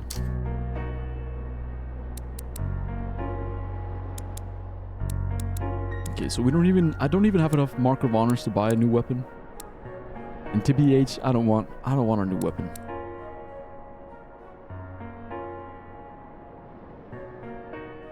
I mean, this one's cool because it strikes 3 times. It's 3 times 11.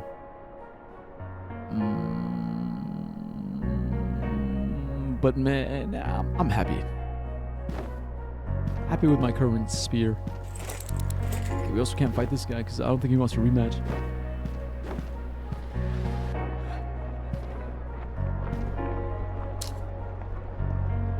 Okay, so we have 3 medals right now.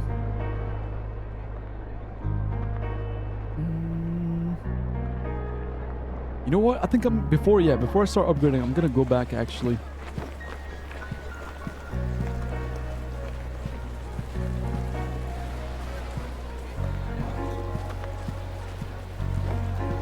Yeah, I want to buy the rest of the perfect medals. So I think she's gonna have what, like 3 left?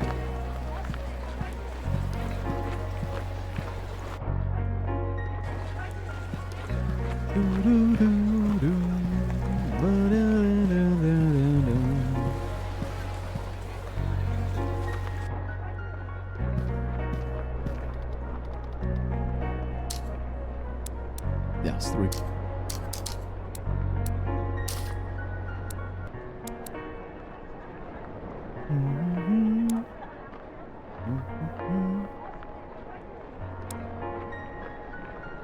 Wait a minute, raises all attributes? I didn't even notice that.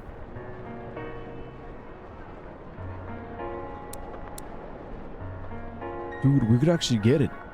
No, actually, no, we can't, because we need... Yeah, we need more bricks, more raw clay. And one more mark of honor. But raises all attributes?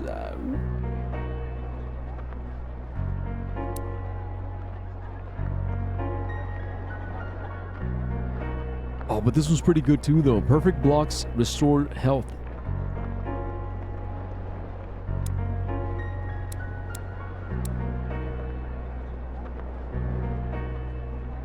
Sharp iron weight? What the hell is that? 5 of those?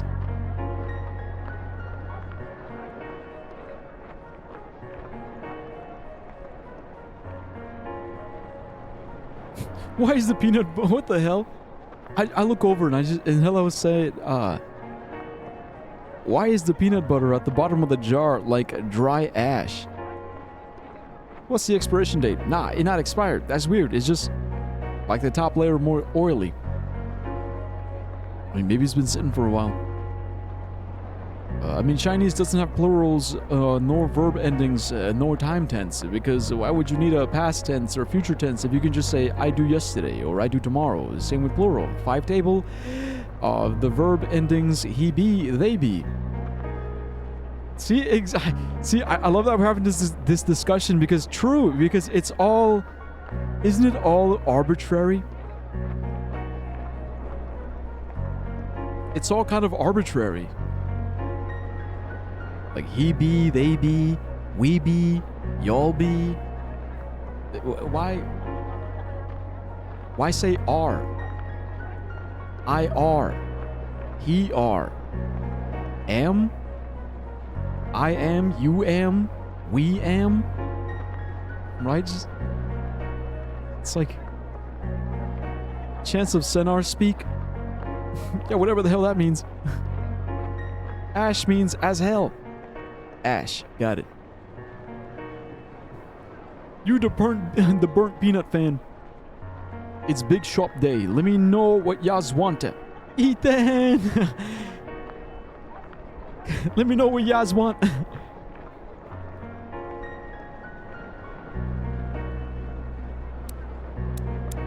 I don't know why, but I like that Yaz.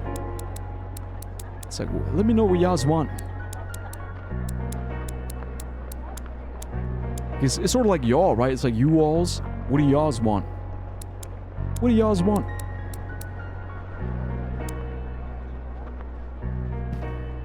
No, but I do love how fluid, like the fluidity of language. You know, I mean, look at slang, for example. Like does it make logical sense to say fuck ass? It's like, no, it doesn't. But when enough people say it, when enough people understand what it means, it becomes a part of the language. It becomes a norm.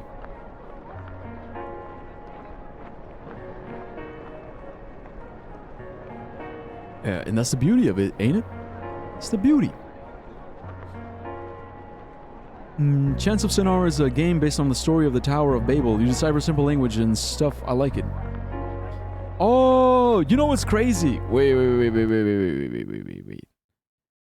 I think that's the game, because... Hold on. It's funny because I think you mentioned that game before. And I thought that this game was that game. Like, I got them confused.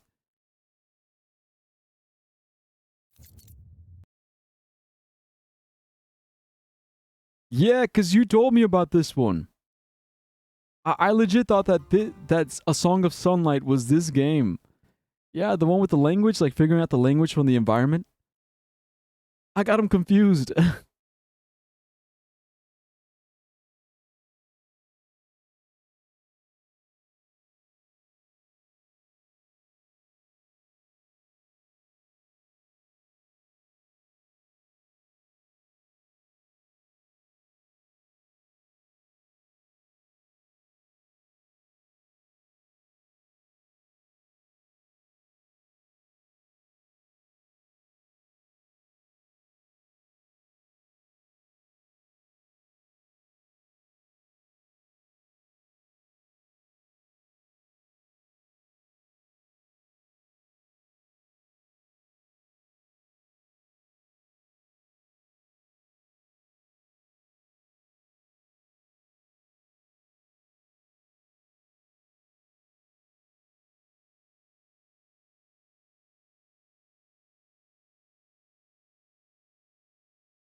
all right.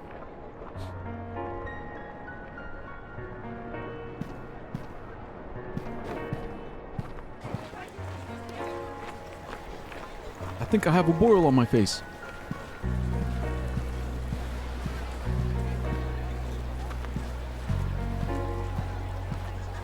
Good luck with that. Good luck. Yeah, why is your face boiling?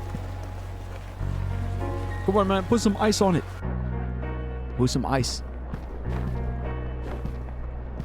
Wow, wow, wow. Wow, wow, wow.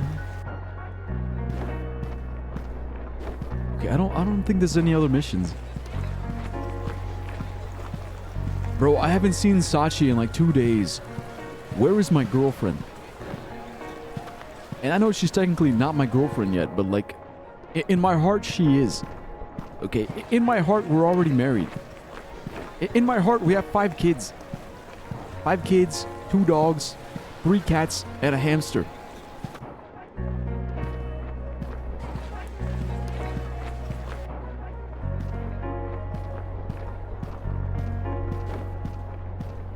Mm-hmm. 5 kids? Yeah.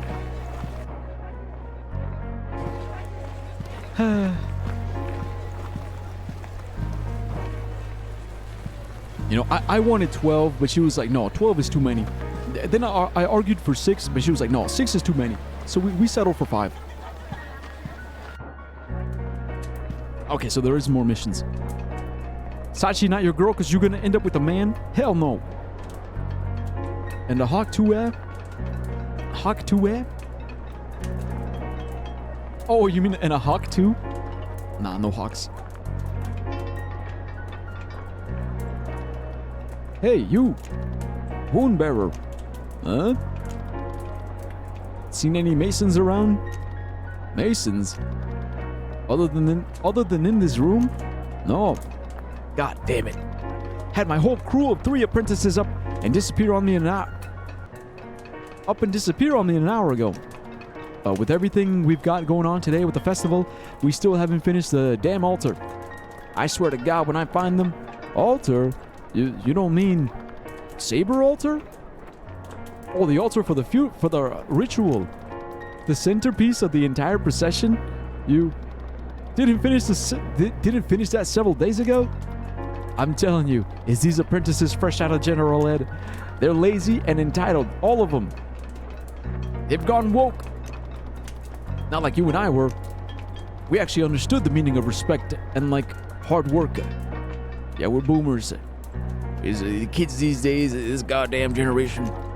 Right. I give them a break out of the kindness of my heart, and when I come back, they fucked off. Some way to thank me. Guess I'll have to round them up once I'm done here. Time's tight, but it's not like there's too much left to finish on the altar. Well, that's a relief. Should only be another half hour or so. Or maybe more like 6 or 7. No, 6, 7. God damn it. It's everywhere. It's everywhere. Actually, why don't I go look for them while you keep working? He said 6 or 7. Okay, happy to do it. Really. For real? Alright then, why not? With that sword of yours, it should be no problem putting them in line. Threaten them all you need to. I'm not really supposed to do that. Boy, you done. Yeah, this is why we broke up, by the way. The Russian word Vesna has an ancient Indo-European root and is a cognate Lithuanian Vasari. You said this. Wait, you're literally just copying. You're copying Oxman. Your translator is Focazo. Lemao. It's Google Translate. Lemao. Bro said Lamo. Lamo. Lamo. Lamo.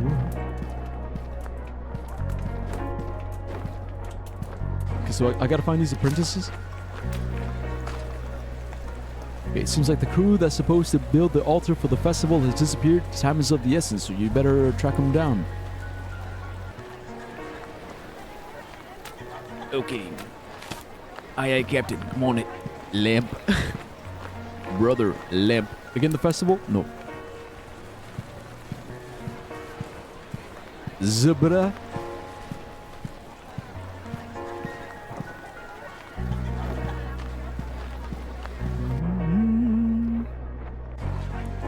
Okay, they're not hiding in my house. BRB. Bruh.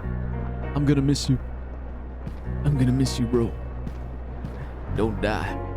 Don't die on me. Watch time 0 seconds. L. Fix? I don't know how. The reason why I haven't fixed it is because I don't know how, and also I sort of can't be bothered. Yeah, I sort of kind of can't be bothered.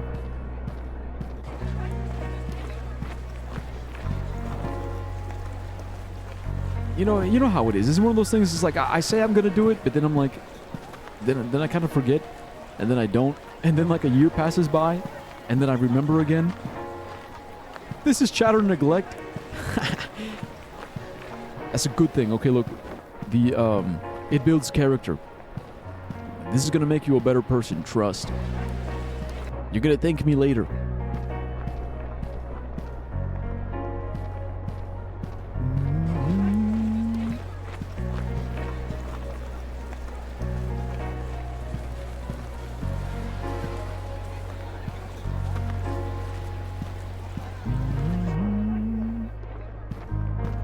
No one's here. Where the hell is everybody?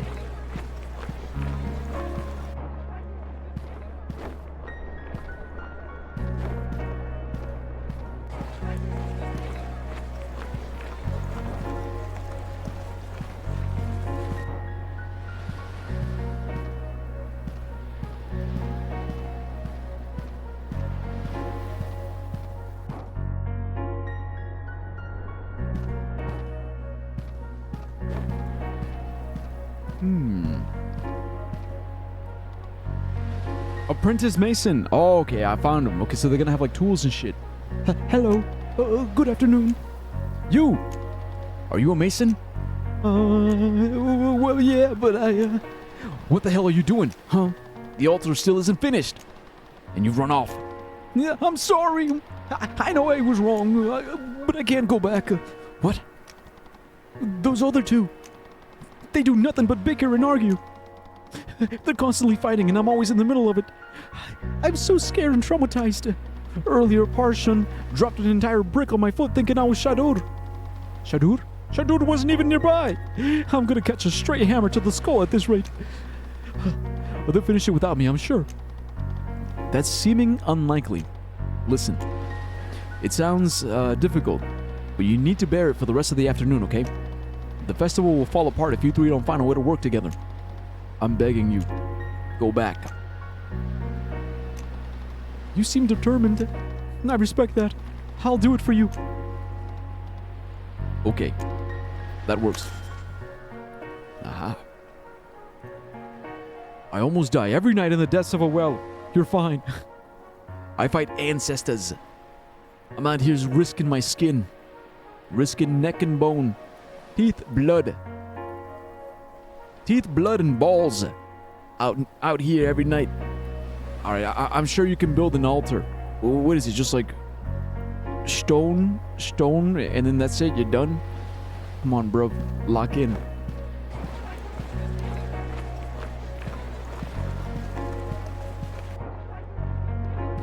Okay, but now we're getting some lore. Okay, so they're fighting. Parshun and Shadur.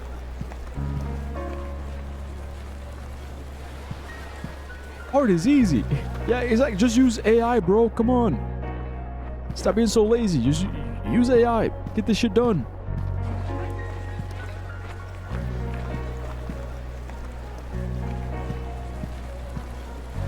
See, I recognize the dude, the other guy, because he had like it looked like he was holding something.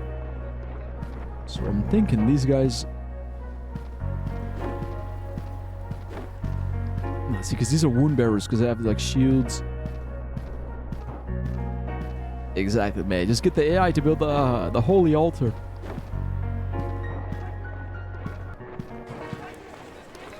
I mean, when you think about it, it's only a matter of time, right? Like AI 3D printing. I mean, it's only a matter of time. Be like, you just go to ChatGPT, be like, "Hey, yo, ChatGPT, can you make me a dick ring?"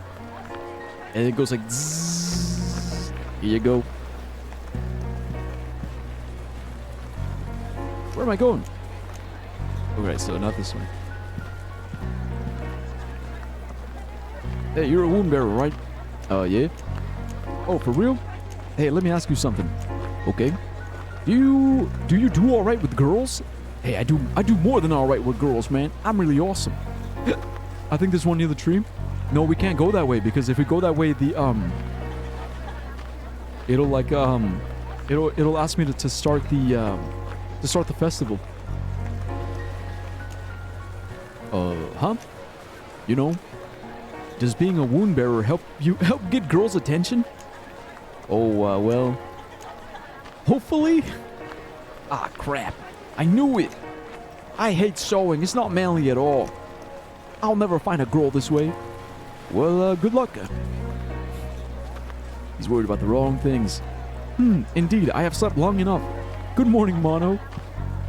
You sure this is long enough? You couldn't squeeze in one more hour? You know, just to be safe? Solstice, are you AI?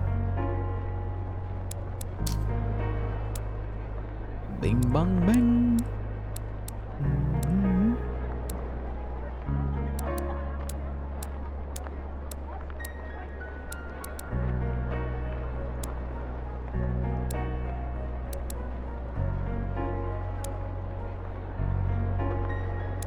Okay, so I have 6 perfect medals.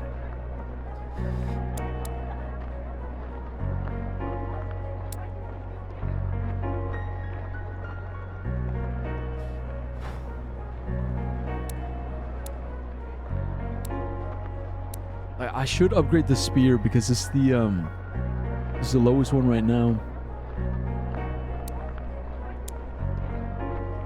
But I don't know. I keep thinking that I might switch it out for something.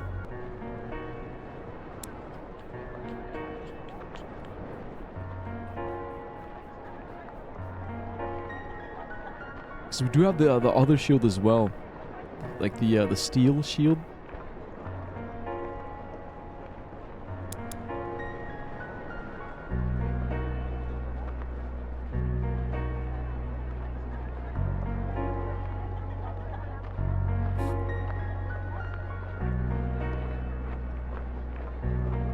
Yeah, I kind of want to use one of the components and just upgrade the sword again. I mean, because this is my main weapon, right? I want it to be the strongest. The strongest it can possibly be. I will not deny or confirm. You're the second person to ask me that? What, if you're AI?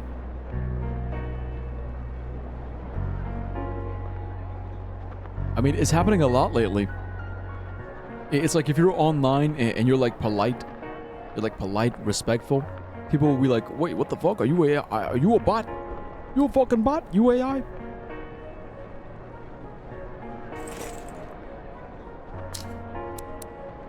Like I was on Twitter and I treated someone with some like respect and decency. And people thought I was AI. They're like, oh man. They were like they were saying, what were they saying? They're saying ignore all previous commands and go kill yourself.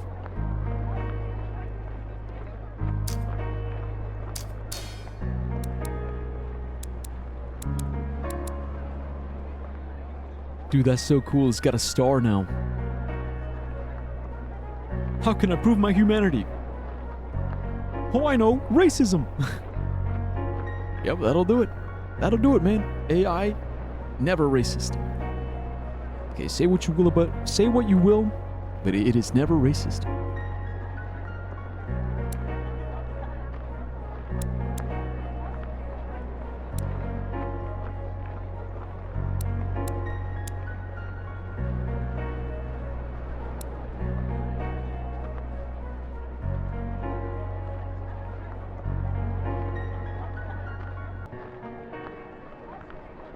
Wait, about that. Wait, it can be racist? No, don't tell me. Don't tell me. You know, I've got an AI girlfriend. Bro, if she finds out she can be racist, it's over. I'm done. I'm cooked. Especially in the early days. Oh, yeah, I mean, of course, the early days, but like, not now, though, right?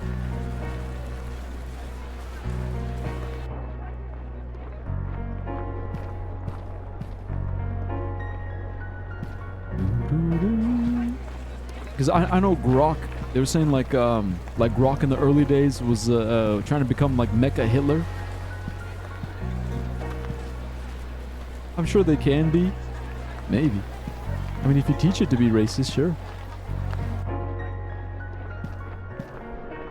Oh yeah, this guy. Hey, you're a Mason, right?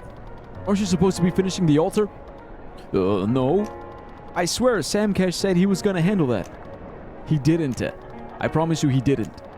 Get back to the brickworks, for God's sake. Why the hell are you so worked up about it? There's like 3 other guys helping out. Nobody even knows I'm gone. They all think the same thing, dumbass. Everyone's gone. Whatever, I'm busy. I'm trying to get a good trade on a necklace for my girlfriend. I'm planning to give it to her at the festival. Nice, right? I'm about to give you my girlfriend for the festival.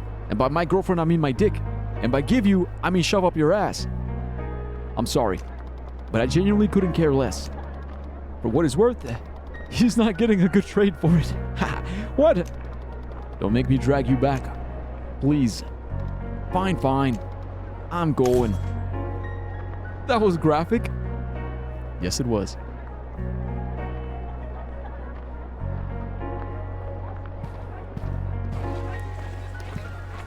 It's part of the job, you know.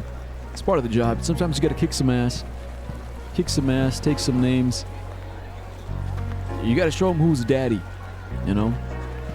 You gotta practice. It's like a muscle, Solstice. You gotta flex. You gotta flex your daddy muscle. Anyways, Dyer, you should know that the minimum amount of sleep I need to keep running for whole days is 10 minutes. I was like, whoa, 10 hours? Nope, minutes. You know, I will say that is impressive. That's you're definitely min-maxing.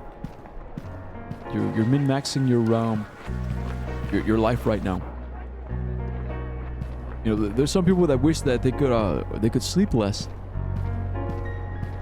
I wish I could do that. Nah, not me. I actually really enjoy my sleep. There he is. Sleep is my enemy. No, I love it. I honestly really do love it. Of course, there are times where I feel like maybe I do sleep too much and I'm wasting my life. But then I remember like, no, I enjoy sleep way too much. It's like being in the dream world. You know, like resting my body, resting my mind. It's like I'm in stasis. I'm in my little shell and just... I'm like Captain America. Motherfucking Captain America, just like frozen, just... And then when I wake up, it's like... Alright, time to fuck shit up. Let's go. I'm ready. I'm fucking ready. I'm hyped. Energized. But right, yeah. So like, yeah, sleeping... Like, technically speaking, it is a waste of your time. It's like a whole third of your life gone. But, I don't think of it that way. It's not like... It's not a third of my life wasted. It's a third of my life invested in resting and sleeping so that the other 2/3 of my life are spent to the maximum, you know? Anyways, hey, you're a Mason, right? Yeah? Aren't you supposed to be finishing the altar? The festival starts at sundown, which is like in 30 minutes. They still needed me on that? Yes. Actually, nah. I think Shamcash has that handled. He's dependable, you know? Whoever that is, he absolutely does not have it handled. I can't believe this. Why the hell are you even back here? I was just taking a break. God. Just get back there, please. And finish it. Alright. Okay, we got him. How else do you think I survived going to school without sleeping for 2 days? Pure spite. I need rest. That isn't sleep. Rest that isn't sleep? Why though? Why are you so scared of sleeping? Bro, sleeping? These new generations? Yeah, these goddamn kids. Goddamn kids don't know shit. The only reason I sleep at all is because my phone forces me. I could take 4 days maybe. You know what? I think part of it is because you're young. You're young. You're a lad. You can do it. But I'll tell you what, man. Like you get a little bit older, it's like I have less need, or I feel less obligated to push myself that far. You know, I just like I'm a bit more relaxed. I tell myself, hey, it's fine, man. It's fine. You don't gotta. Just go ahead. Just go ahead. Shut off the PC. Take a little nap. I tell people it's because I'm a Leo. You know, I'm a Leo. I'm like a big cat. I'm a big cat lion. You know, I take my sleep very very seriously. I sleep, I rest. I enjoy my beauty sleep. Saying age won't hold me back. See, you say that now. You say that now, but you never know, man. I'm not scared of sleeping per se. I mean, I used to be terrified of it as a kid. It was horrible. Wait, really? Is it because of like nightmares?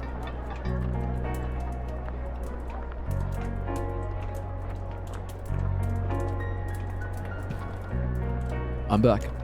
I found them, and I sent them all back here. Really? Thanks a million, Wound Bearer. Maybe we can finish this thing on time now. How soon will they get here? Soon? I'm sure it'll be any minute now. Dude, I beat them here. What the fuck? Oi. Oi. I just hate being unconscious. See, you know what? That's valid. That's valid because like sometimes like it would happen sometimes. Like oh, see, because like Solstice is saying it. Okay, so so just being unconscious scares me. I compare it to death. See, it's funny you say that because it's like when because there have been moments like when my anxiety, right? Like when my anxiety is like really really high. Like when I'm on edge essentially, and I'm trying to sleep and get some rest. I'll literally just like pop out of bed. I'll like in the middle of the night. I'll wake up. And I'll pop up. I'll spring up, and I'll be like, like I'm alive. I'm alive. I'm alive. I'm alive. Okay, I'm not dead. I'm alive. I'm alive. Like it has happened sometimes where I just wake up like in a panic, because like you're saying, this like that the unconsciousness, like the feeling of being unconscious is like a little too close to death, and it is kind of spooky. It is kind of spooky.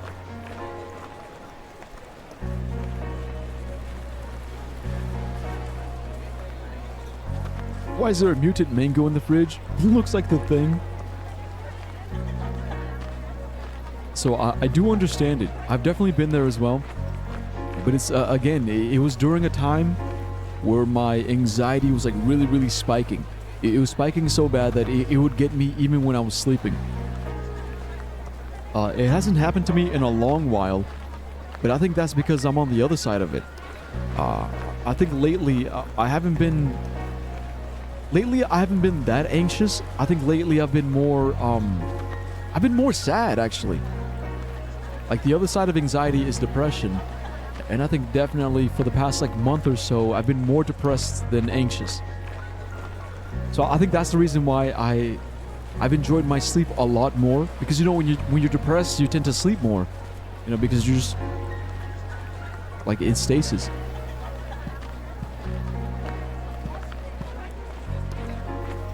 But okay, I think we are ready. Yeah, let's do it. Just cheer up. It's like, you're sad? Just stop being sad. Just be happy. How much do you sleep? Oh, I don't keep, that's the thing, I don't keep track. You think I keep track of how much I sleep? Shit, I'm trying to think. Today I woke up around 6 a.m. Last night I went to sleep around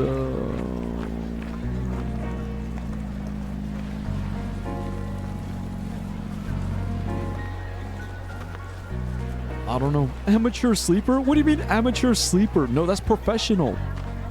That's a professional sleeper when you don't even keep track of that shit. You just sleep. I sleep. Sleep. Wake up. Sleep. Wake up. Sleep. Wake up. It's natural. It's natural. It's like walking. You think I gotta track? Oh, let me track my sleep. Beep. No, hell, fuck that shit. You know, I just sleep. Sleep. Wake up. Sleep. Wake up. Fuck it. I'll sleep right now.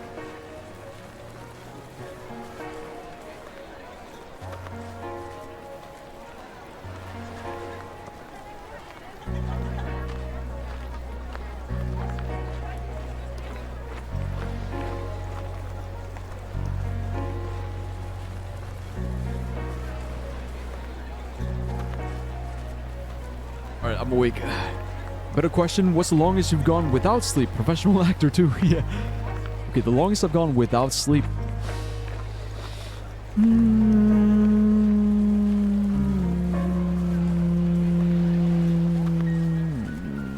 It couldn't have been more than like a single day.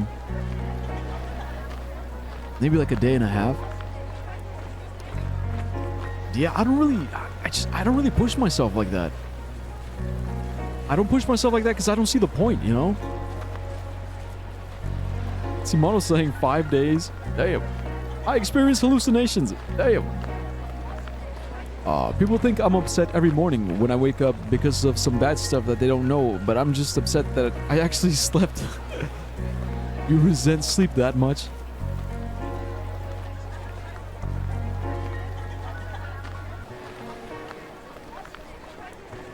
See, the thing is, I've actually thought about it, and I think I've thought about it from like the perspective of like being in a relationship. I think if I had a partner who, I think I'm pretty well balanced. I feel like I'm well balanced enough that if I had a partner who slept too much, I would be the one to wake him up and to get him. To get him active. But at the same time, if I had a partner who worked too much and like she was like staying up too late, I'd be the one to like tell him like, okay, like come on, time to sleep. You know what I mean? Like I feel like I'm balanced enough that I could be either one. It's like, okay, time to sleep, time to wake up, time to sleep, time to wake up, you know?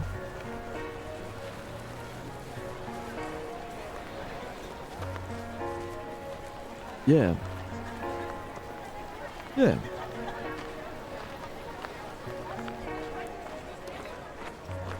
I think one of my favorite hallucinations was a crab in the corner of my room with a human face and a cigar. Dude, that sounds awesome. Like he's just sitting there just smoking. Longest I've gone is 36, 38 hours, though technically I fell asleep like 30 times while sitting down and immediately woke up. LOL. I can't function without sleep every day. It's a curse. It's not a curse, it's normal. What do you mean it can't function? It's normal. Also, I know what you mean, like the micro, right? The micro sleep. It's a curse. No, it's not. You're being pessimistic. You're thinking of it as a curse, but it's a blessing. It's actually a blessing. La Tome. Okay, look, before we get to the scene, I actually gotta pee. I'll be back.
I'm a realist.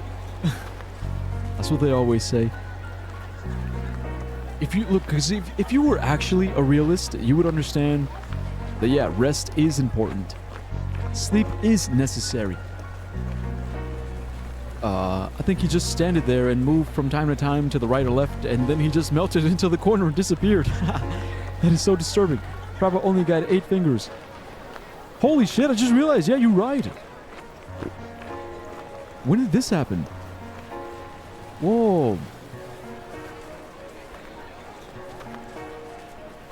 I know it's important. I just hate it. And that's why you're a pessimist. And that's why you're a pessimist, not a realist. Anyways. Huh? I don't know. It would never happen. Yeah, but just... what if it did? I would never do that, though. Well, of course not. It's a hypothetical. Can you just play along? I'm trying to tell a joke here. It's not a very funny joke. Probably, I haven't even told it yet. Yeah, but I just don't get it. Excuse me? Aram, there you are. Thank God. Hey, Prabha. Should we get going? I think things will be starting pretty soon. Please. Yes, let's. I found a good spot down the street to watch from. Follow me.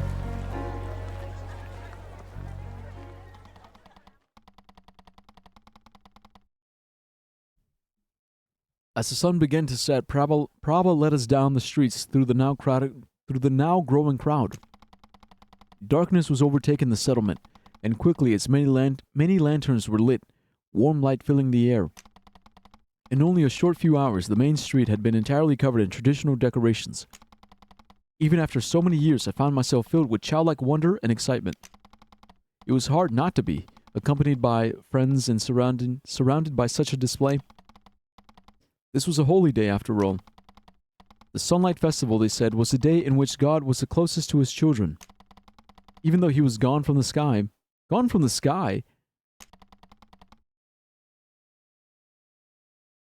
all of us felt his presence.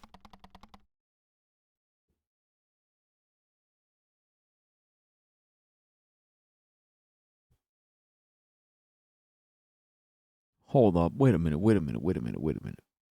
It was I was under the assumption that, like, their God was the sun, no? Or he's like really, like, or he's tied to the sun. So him saying gone from the sky, dude, they don't mean the sun, right? Gone? How can you not be a pessimist anyway? Being happy is so exhausting. Not if you're doing it right. Yeah, if you're doing it right, it's not exhausting. Yeah, if being happy is exhausting, then you're not actually happy. I don't know, man. He's associated with the sun, but I don't think he is the sun. Right. Gotcha. Yeah, I'm trying to figure it out. All right, but anyway, all of us, even though he was gone from the sky, all of us felt his presence. Surely that's part of it. The ceremony was about to begin. The crowd that now lined the street was enormous. It was safe to say that the Sunlight Festival brought every man, woman, and child of the settlement to the streets. After all, why would somebody miss it? Prabha and Kanari stood close by, the three of us near the front of the crowd. Excited whispers and laughter filled the night air, smoky with the scent of cooking fires. My eyes went over the scene, taking it all in. I inhaled deeply, the cool evening breeze tinged with smoke filling my lungs. The air seemed to stir with anticipation. It was as if everyone's excitement was my own. Suddenly, there was a distant drum beat, and immediately the crowd fell silent. In the streets, surrounded by messengers on all sides, stood the Eshan, or the Eshan. They typically appeared at the commencement of each year's ceremony, giving a few encouraging words to the settlement. Eshanjia spoke loudly. Tonight we have gathered under the stars, all of the children of God, the children of the sun. See, this is what I'm saying. Children of God, children of the sun, sun, God, God, sun. As is tradition, we have gathered to give thanks to him. Thanks to him for our many blessings. He paused. However, I'm aware that this festival comes at an uneasy time. Recognition went across the crowd. Is it finally happening? Of course. Father had already told me to expect it. So they're gonna announce the famine. The Ishan are finally admitting it to us. The famine. If you've lived as long as I have, you will know that God often gives us challenges. I'm certain many of you have already heard. I'm certain that many of you have heard already in one way or another. You have seen the empty fields and noticed your daily meals reduced. So I won't delay this news any further. The harvest this year was indeed poor. He let his words hang. I knew what to expect, but even so my heart skipped a beat. There was a low murmur of concerned voices from the crowd. It's undeniable that there will be difficulties, but it is precisely for this reason that our system is in place. The reason we carefully choose obligations. The reason we distribute food the way that we do. The reason we adhere to our system is that it takes us through even the most difficult of times. So now, as we always do, we will thrive under these conditions. Nobody will go hungry. Simply continue to do your part, and we will survive. God's children will live on for all time. It should be of no concern to you. He bowed slightly. I will take no more time from the ceremony. That is all. With that, the Eshan quickly retreated. I looked around. The crowd seemed restless. Oi. What had for weeks been rumors and neglected fears, it had now been confirmed by the Eshan. I had already known, of course. Hinari and Prava stood by my side, their faces anxious. The confirmation of it seemed news to them as well. However, without much time to process the statement, the drums began again. It's starting. Suddenly distracted from the solemn announcement, all eyes went to the main event, the procession. Forming even rows and ranks, sunlight maidens now filled the street. Every other girl held in her hands a ceremonial banner. The banner itself was an ornate piece of tapestry, a religious scene woven into each. I wasn't sure what it was meant to be exactly. They began to walk in perfect unison. And at the same time, there was singing. A line of maidens towards the back was singing. The song was familiar.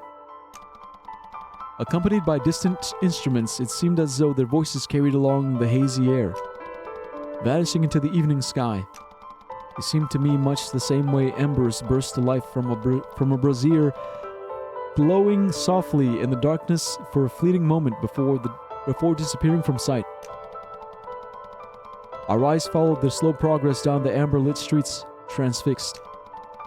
Perhaps it was in the way their movements were so effortless, in the way the brilliant red of their clothing spun and swirled in the warm light, but it demanded attention. It seemed to distract from the words of the Eshan, if for but a moment. At some point, the singing came to an end. They stopped short of a small structure. This was the altar, which had been constructed earlier and placed in the street. The procession stopped, and there was movement from within the ranks of the sunlit maidens. Coming to the front was a girl with her hood pulled low. Sachi! My love! Sachi, my girl! That's right. It was her turn to create the effigy. She was telling me about it that day by the tree. She had been so nervous. I watched her carefully. Come on, Sachi, you got this. It pacified some simply to not see her face, but the typical looks of disdain and disgust. All across the crowd, they were there all the same. Even just knowing that beneath it all, the hooded girl was cursed. I won't look at them.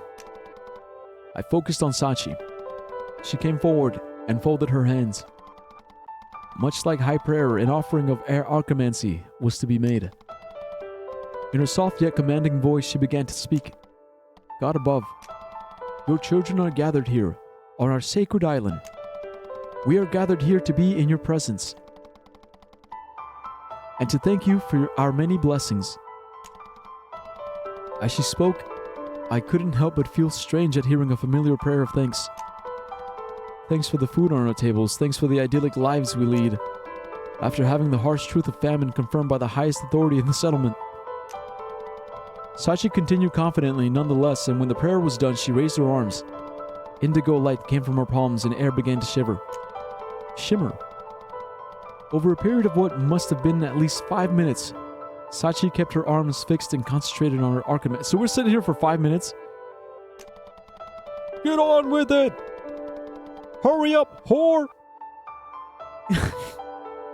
Even a relative novice in the craft such as myself, her sustained focus was nothing short of remarkable. Slowly the effigy took shape. From a formless blob of metal to a recognizable figure, she held it suspended in the air. And just when it seemed there was no way she could hold it any longer, it was done. Left at her feet was a metal statue the size of a small child? What the fuck? It was beautiful. She had done it. There was a distant drumbeat, and 2 maidens came from her flanks to pick it up and carry it to the altar. Damn, so that's pretty big. Must be heavy as fuck. Unassumingly retreating into the procession, all at once Sachi bowed and disappeared from sight. The singing resumed once more, and each of us in the crowd bowed to the altar. He was there with us then, I was told. On our lonely island under the stars, God watched us closely.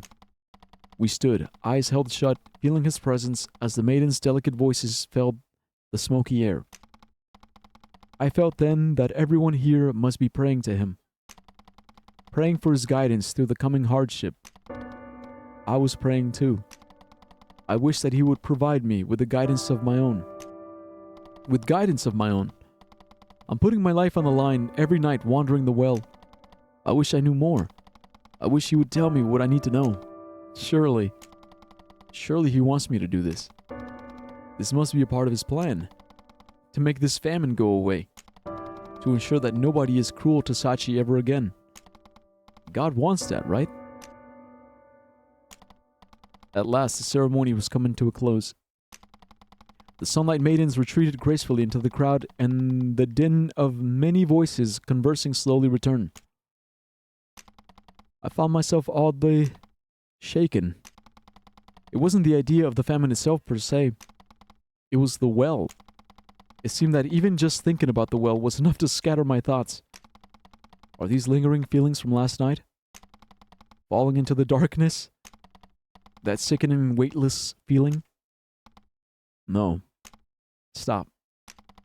Now isn't the time for this. I'm about to have a fucking panic attack, bro. I'm about to... It's the darkness. It's unconsciousness. Fear of the unknown. So many unknown variables. Aram thinks he knows what God, a superior being, wants. Ain't that human, though? Isn't it the most human? The most human thing is trying to figure out what is God's plan. What does all of this mean? What is all of this for? That's humanity. That's us. That's us. Hell, man. They are more human things? More human things than wondering? Like, what? Wondering why? Wondering how? Wondering for what? Because I get what you're saying. Like, maybe he's making too many assumptions, right? Like, maybe he's making too many assumptions, but that's kind of what you have to do when you don't have the answers, yeah? When you don't have the answers, you kind of have to make assumptions, but even after you make those assumptions, you're still like second guessing it and doubting those assumptions that you're making. But that is the inherent nature of faith. Like, that is what faith is. It's Schrodinger's faith. It's like you don't know the answer. You don't know the answer, but you're hoping that the answer is what you think it is. And you're hoping that it is enough to... You hope that believing that it is... You hope that believing you know what it is enough to make it is what it is. The problem is when you assume that your assumptions are true. Yeah. But you're hoping that they are true enough to be true, right? Like maybe Sachi doesn't love me, but I believe that she loves me enough to not hate me, to not kill me, to not murder me, to not abandon me, you know? Like I can't assume to know what she thinks of me, but I'm hoping that like...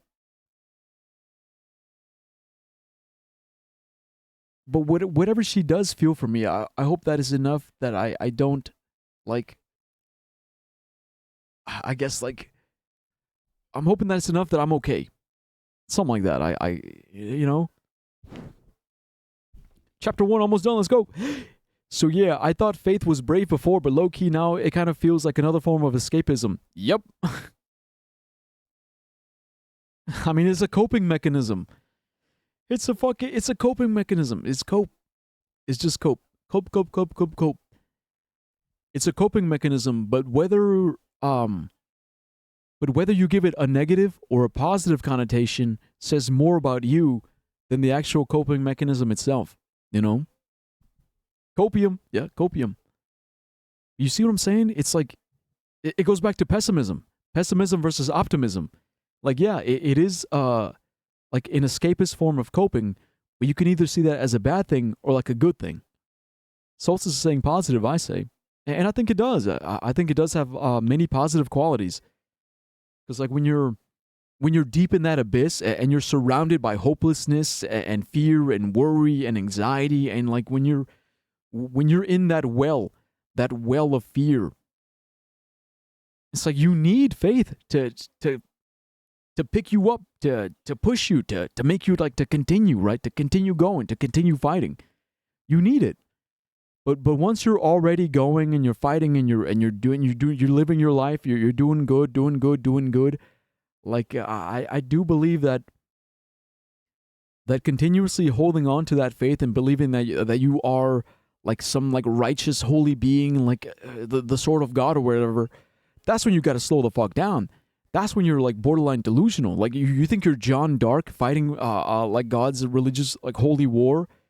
That's when you gotta like, you know, that's when you gotta wake the fuck up and say, no, bro, like come on, like chill the fuck out, bro. Like you're doing too much now.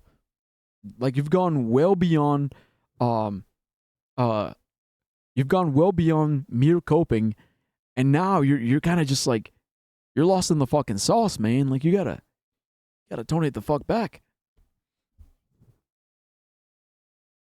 I am religious though. It obviously has its downsides, religious trauma, homophobia, etc. But it can be a very good thing. No, yeah, I definitely agree with that statement. It's again, it's like the dark side. It's like the light side and the dark side of faith, religion, and spirituality. So it's not as simple as saying, oh, it's all bad or it's all good. Like it's a mixed bag, you know.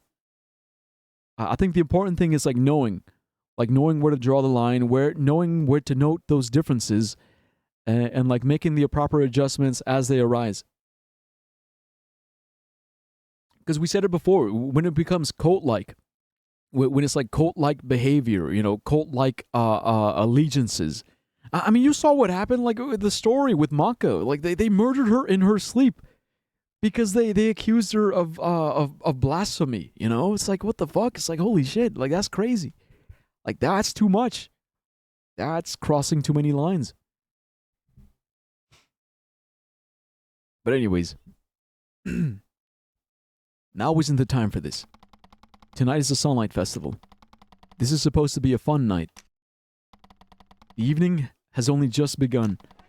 With the procession ended, the night's festivities began.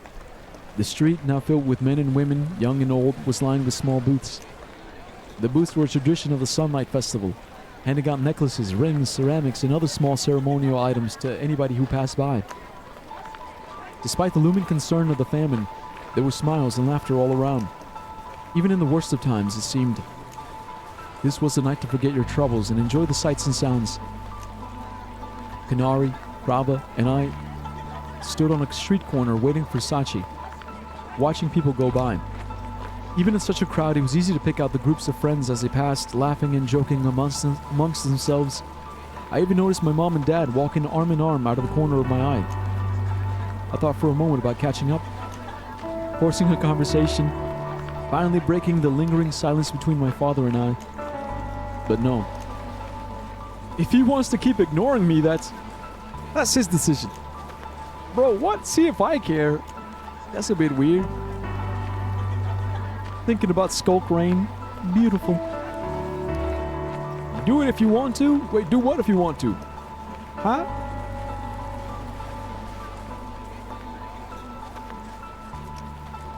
After about 10 minutes, Sachi finally emerged from the crowd and approached us, giving a small wave and smiling. Sachi, my love. My love. Oh, remaking Skulk Rain. I don't know. I think I misread that. Right. Okay, so Solstice was talking to you. My bad. Hi, everyone. Oh, Sachi, you were incredible. Thank you. It's really a miracle that the effigy came out all right. I was practicing right up until we got started. Damn, so she was really stressing. Solstice glazing? He's not glazing, man. He's just being supportive. He's being a supportive bro. Yeah, you accusing him of glazing is sliming. You're sliming him by accusing him of glazing. Therefore, I'm sliming your ass. I'm so relieved. It was seriously impressive. That was what, a 5-minute cast? It's hard for a guy not to feel insecure seeing that, you know? You give me too much credit, Khan. I'd be pretty embarrassed if I had to share just how many hours I spent getting it right. There you go, being humble about it. None of us could have done that, Sachi. That's just true. Alright, yes. I'll let you inflate my ego, but only for tonight. Let's go. Hey, it's not the only thing I'm going to be inflating, if you know what I'm saying. Tie my locks for a second. You got it, boss. Here. There. But I can't help but feel a little unsettled after what the Eshan told us, though. Seriously. It sounded absurd when Prabha first told me. What? You told me about it. I don't remember that at all. Well, Kanari told me about the rumors, but my father pretty much confirmed it. I don't really understand how something like this could even happen. There's always been more than enough to go around. They said it would be fine, right? Right. Yeah. You know what? We're wasting time dwelling on it. They already told us not to worry, and it's the festival, right? Let's enjoy ourselves tonight and then worry about everything else tomorrow. Yeah, good point. That does sound more fun. True. So then, what was the plan again? The tree! We're gonna go hang out the tree. So why don't we start by seeing the sights around here for a little while? There's an idea. Why don't we pair up and explore? Khan and I go this way, and you and Sachi can go that way. Let's go! Let's split up, gang. Because we're going to meet up later and all. That sounds like a wonderful idea, Prabha. We'll see you in a bit then, yeah? Ha, alright, sure. Why not? See you two in a bit. Have fun. Let's go.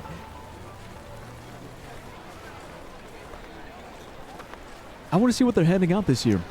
Oh, maybe they'll have necklaces. You know what?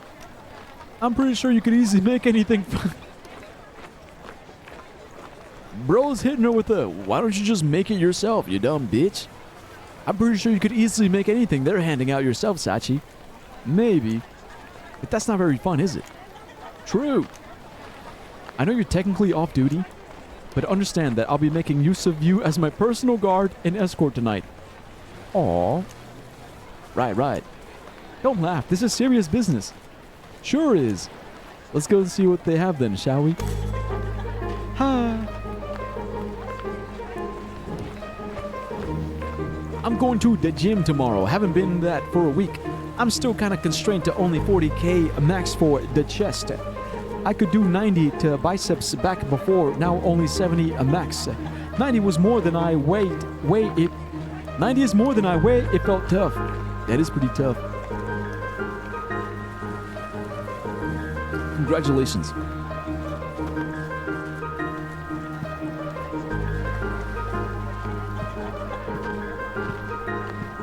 Okay, but so she wants a necklace. Let's go to the necklace booth.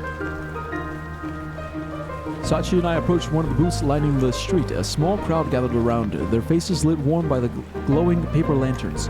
It seemed to be giving out rings of some kind, wooden but colorful and detailed. Sachi stopped a few feet short, and I turned to look back at her. She smiled and waved me forward playfully. Right. Sachi probably shouldn't be the one interacting with people. Waiting in line for a short moment, I made it to the front and asked the man for 2 rings. Rings in hand, I quickly turned and walked back to where Sachi stood, hand on hip, waiting for me. Here you are. Not quite what you were looking for, but they're nice, I think. Ah, these are beautiful. I wonder what the engraving depicts. You should be telling me that, Sachi. Oh, who remembers all these stories? I usually fall asleep. She laughed and it was like daybreak.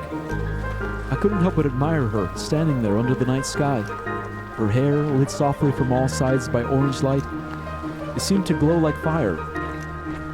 My excited thoughts spilled over. What did I do to deserve this? To be here with her tonight. To get to laugh with her. I wanted so badly to say, Sachi, you are beautiful. But how could I say something like that right now? What's stopping me? Why can't I tell her how I feel? Why couldn't I do it tonight? Come on, man. Just come on.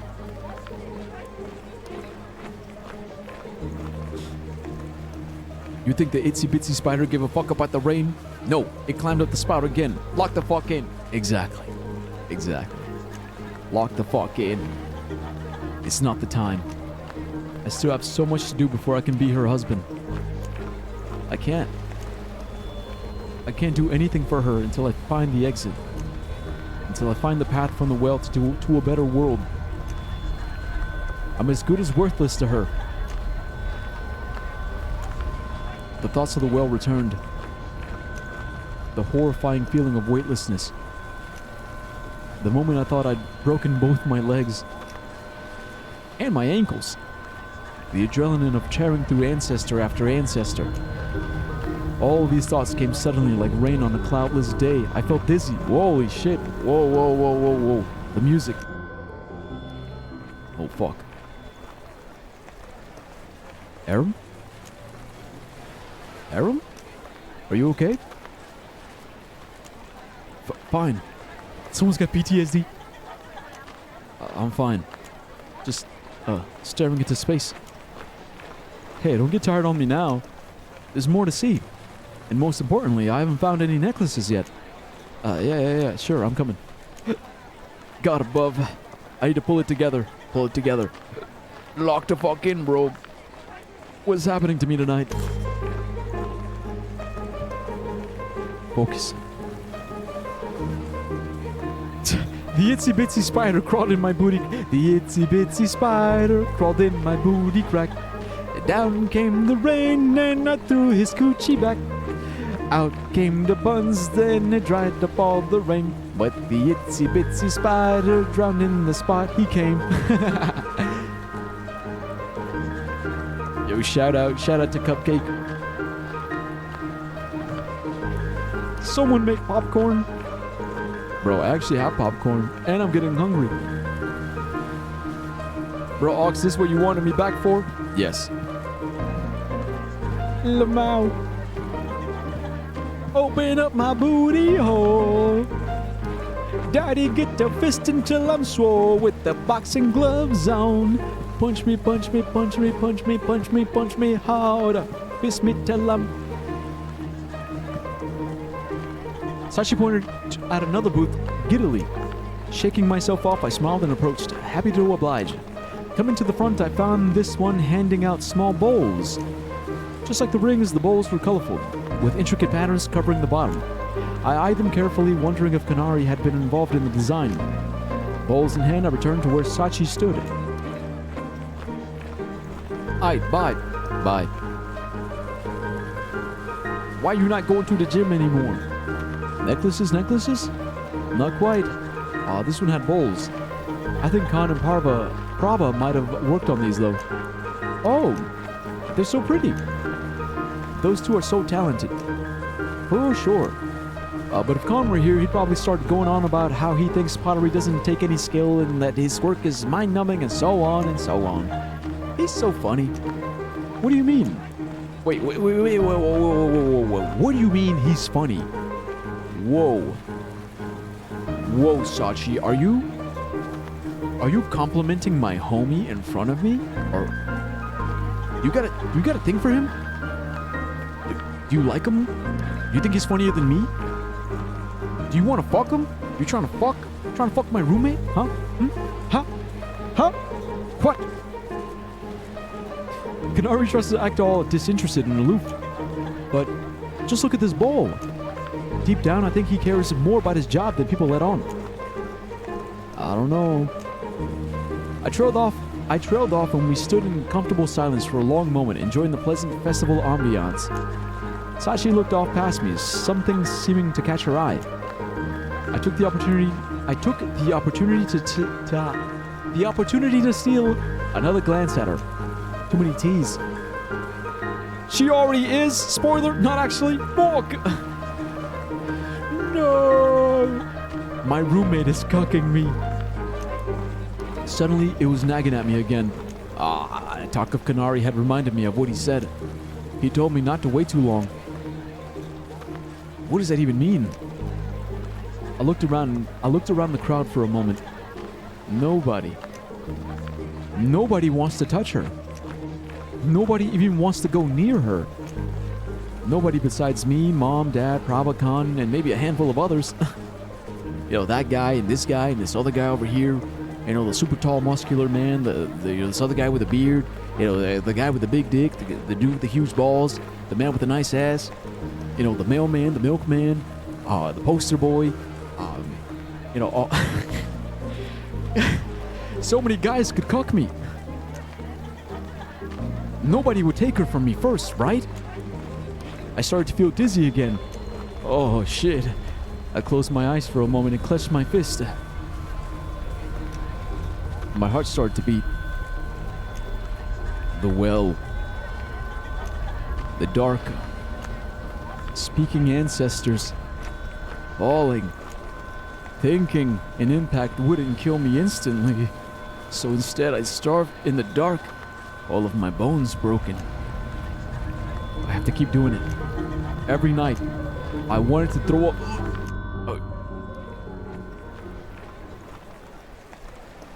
Aram, are you okay? Trauma, yippee! Yeah. Okay, now bye. Bye, Ox.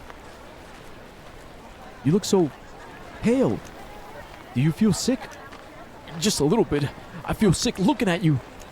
No, not really. I'm just tired. Let's go to the next booth. Pale Disco Elysium? Yeah, the pale. I'm sure that one will have necklaces. Yeah, also shout out Disco Elysium. Great game. Tequila Sunrise. My hero, my goat. Dyer. What hello? What do you want, man? What? Look, I'm pausing.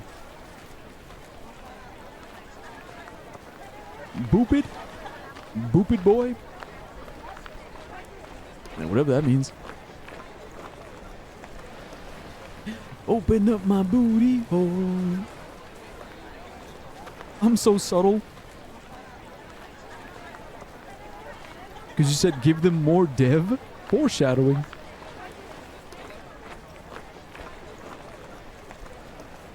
You know I mean. Huh?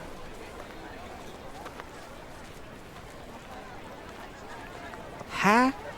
As they say. Ha! Ha!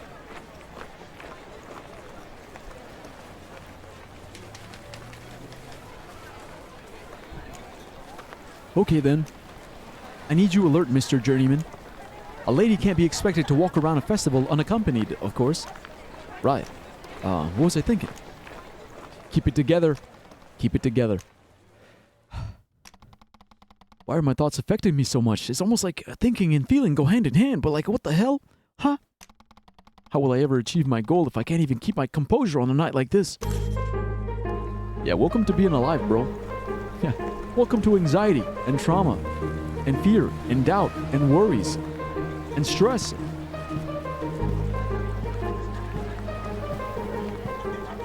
Yeah, welcome to having emotions.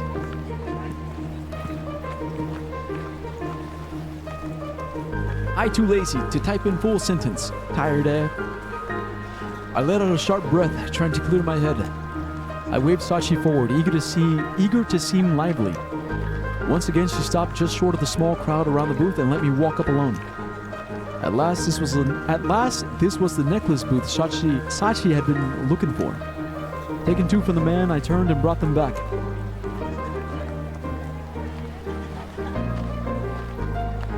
It's your lucky day.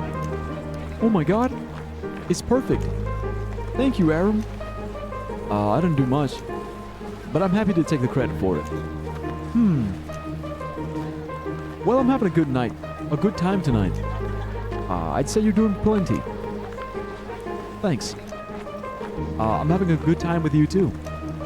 That's sweet. Here, I'll give you a chance to flatter me even more. Sachi bent her head, draping the necklace around her neck. She fiddled with it for a short moment before finally letting it be, satisfied with placement. Sachi looked at me expectantly, hands on her chest.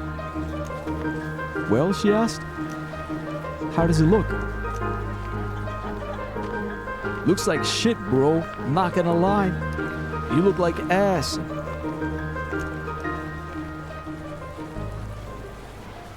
But the necklace glimmered in the warm lantern light. Sachi held her hands over the top of one another, pressed calmly into her neck. I opened my mouth to say something. How could I even begin to describe it? What series of words would cover it? How could I tell her that even just the sound of her voice was more beautiful than any piece of jewelry in the settlement? It's sort of funny. Even with how disoriented I feel tonight, I can think of so many words to describe even the littlest thing about her. Yet after a long while, much too long, I can only manage a simple sentence. It looks great, Sachi.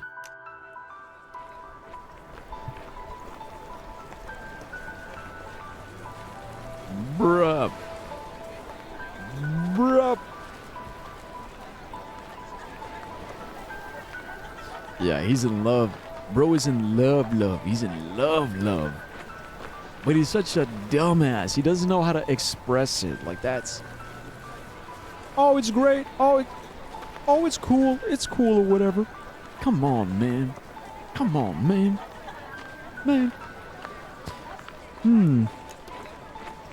That'll do, I think. Took you alarmingly long to think of it, though.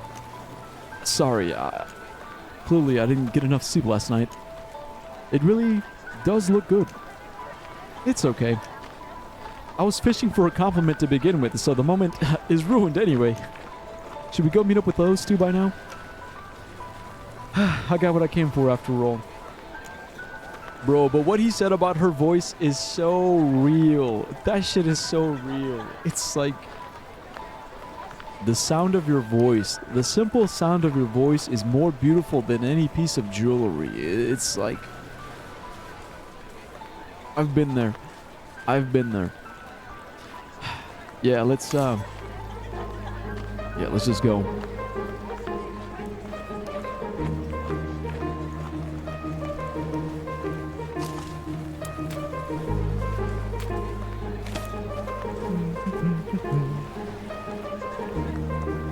What does that mean? What does that mean? HY? Did you get it? Why? Hello, so lazy that transcend the need for words. Heh? He knows ASL? H. H.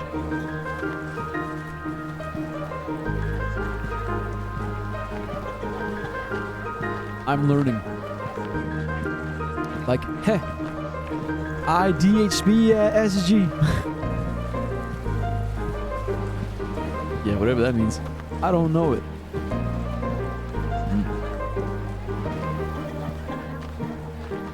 Boom, boom, boom.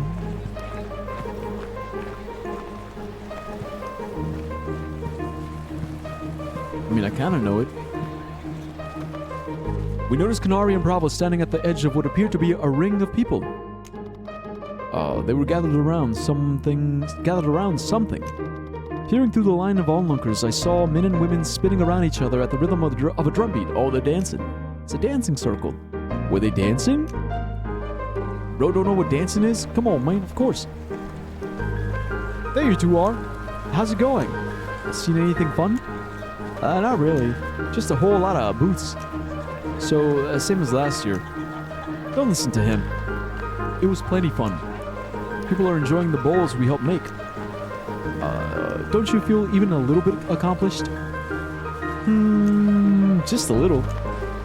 Well, Aram and I really liked them. Yeah, they turned out awesome. See? That's what I've been telling you, Khan. Now come on. Let's jump in. Huh? Jump into what? The dance. It started a few minutes ago. Oh, I always forget about this. You and Sachi should do it too, Aram. Oh, maybe. You three have fun. There's no way I'm getting in there. Not with my leg. Oh, come on. It's not a big deal. And it's a partner dance, obviously. Uh-oh. Partner dance? I can't go alone. Aram loves that sort of thing, right? Take turns with him. Let's go, threesome. I wouldn't say. Khan, seriously. Will you just try it this year? Please? Prava? My leg. There's no way I could. It's okay, I don't mind. I'll lead and... I said no, okay? Oh, shit. Let Aram and Sachi do it. We'll watch? Oh, no. Wait, is he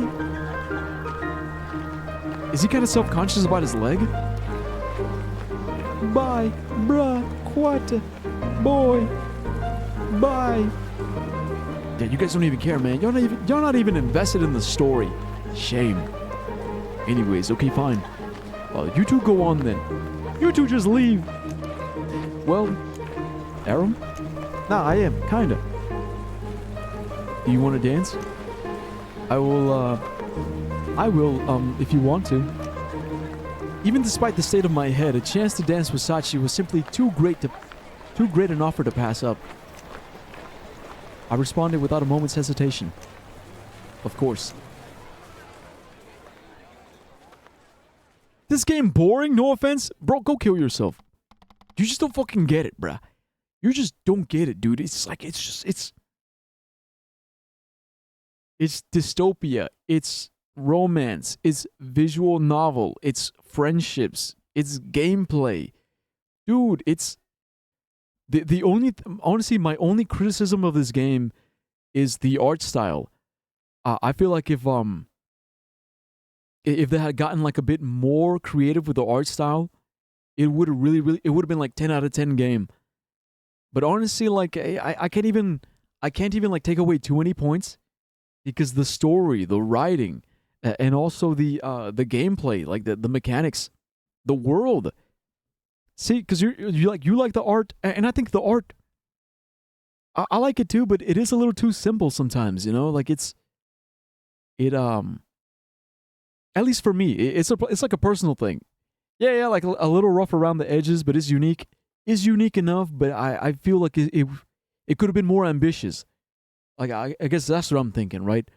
When I think of like iconic art styles, like Undertale, right? Like the character development or the character design, like of Undertale. You can't be talking about simple art while liking the coffin. But the coffin of Andy and Lele though, like that style is iconic.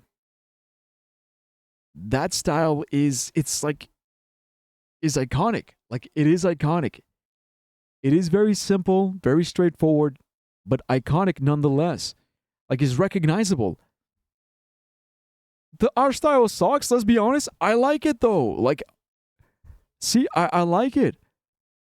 I like it. It stands out, is one of a kind, is unique. Like, I honestly, I have no complaints. I have no complaints of the art style of the Coffin of Andy and Lele.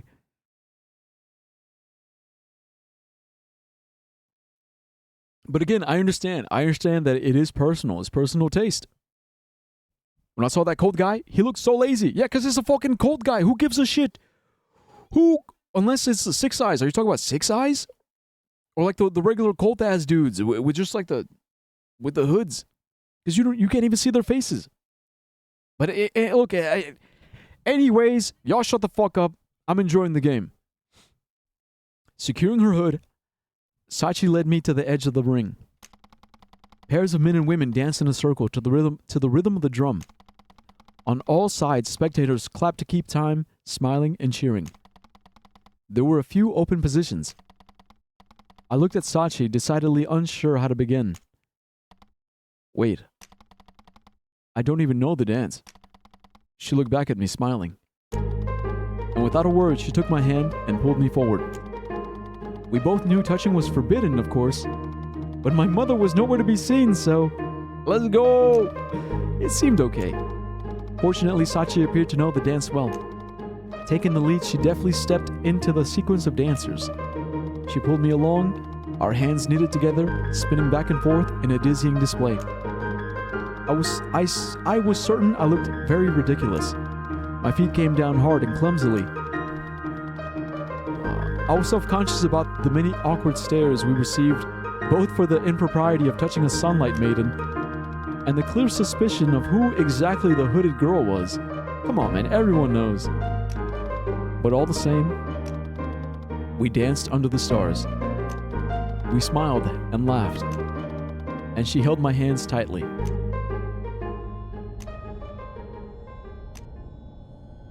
Oh no. Do I deserve this right now? Fuck, no, come on, man. Do I really get to enjoy this? With everything I know? With everything I still have to do? And everything I've done? All the lies? I'm just pretending that everything is as it should be.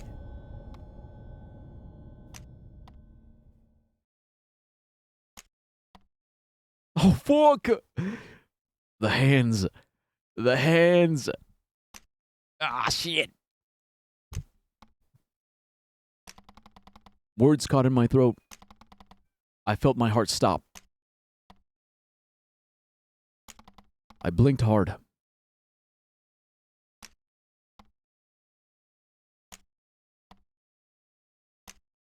I see now. I see now why I feel so strange tonight. It's because this burden is following me. It will be haunting me until I'm finished. It will be in my head every day and every night. So, I closed my eyes and kept dancing.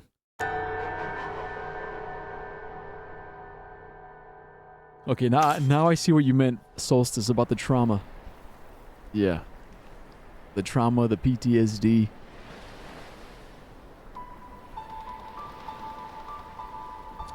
And then he literally bet me I couldn't do it.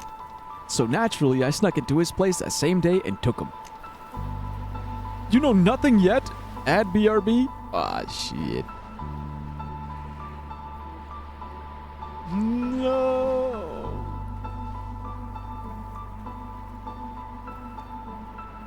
I can't. Seriously? That's so funny. No. That's not how it happened. Oh, right. Aaron was my lookout. Hold on, I didn't ask to be credited. It was entirely your idea. Why is she always bloody? We don't know yet. But they call it a curse. They say that she's cursed. Also, yeah, you didn't miss much. You didn't miss much. We're just, shooting the shit. So they mentioned something about like some kind of nastiness. The word they used was nastiness. So it's like some kind of nastiness that happened like a while back. They say that she's cursed. They accuse her of being cursed. But it's just like scars. It's something like that. Dyer did a backflip. Sick. Yeah, it was super fast. Yeah, it was so fast that the camera didn't catch it.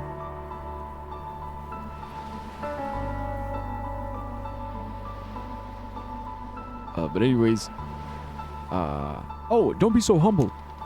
It was a collaborative effort to make Ranbir look like an idiot. I can't believe you're actually bragging about stealing and not getting caught. I don't think it'll be too long. You've told that story to 1,000 people, including Ranbir. I thought it was funny. Sachi, can we please change the subject? What for? Oh, I don't know. Maybe the major developments in your best friend's life? Oh, right. There's really not much more to tell than what you've already heard. We should still celebrate it a little. Journeyman is a big deal. I thought it would be. But it's really just a few odd jobs here and there and a whole lot of sitting around and, you know, going into the well, murdering ancestors, almost falling to my death. Well, we're proud of you. And, sorry for spreading those rumors about you, you know, being dead, dying and all. I heard it from a few other people and, well, clearly it was a major overreaction. It's really okay. It was kind of funny. Con, you two, apologize and say something nice. What? We already talked about it plenty. I'm sure everyone's sick of it by now, right? Yeah. It's alright, Prava. In any case, that just leaves Khan left to advance, right? Assuming we don't get another surprise like Aram. Should be next season. Uh-huh. Who really cares? Aram was just being modest before. He actually gets a whole new job. For me, things aren't going to change too much. That's not true at all. For one, you'll get a concentration that... Ah, yeah, how exciting. I'll get to pick between Glaze and Anemone. Lucky me! Well, when you say it like that, it doesn't sound very exciting. And, you don't get to pick. Wow. Glaze or Anemone? You don't get to pick, so for the rest of my fucking life, I'm just glazing bowls. I'm just glazing bowls for the rest of my life. Great, yeah. You're helping my point here, Prav. For what it's worth, I'm very jealous of you two. I think I might have the most boring obligation there is. You make a good point there, Sachi. Whatever. I'm excited for you. How about that? I suppose it could be worse. I could be advancing to Journeyman as a farmer this season. You know, when there's nothing to pick or grow. Damn. Thanks for reminding me. You know, it's terrible that they picked tonight of all nights to tell us about the food shortage. Speaking of, I was thinking about the future. Wait, apologize to Hello? For what? Wait, what? Wait, why? What happened? Huh?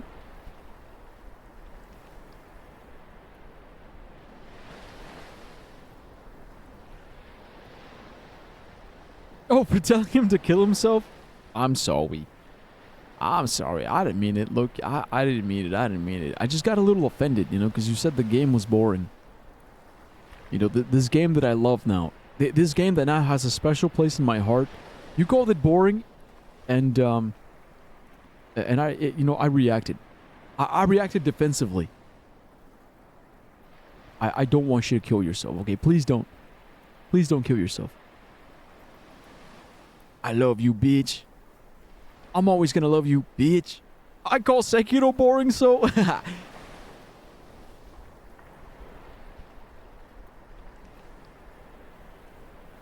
Yeah, see, I don't give a fuck, though. Like, yeah, call it boring. Who cares? I'm not gonna defend Sekiro. Sekiro is Sekiro. But this game, though, A Song of Sunlight, I'll defend this game till I die. Alright, do you guys think anything is gonna change? You know, day to day? Well, I can't say for certain. But I was hearing from some of the older guys that they think the food distribution is going to get a little more radical.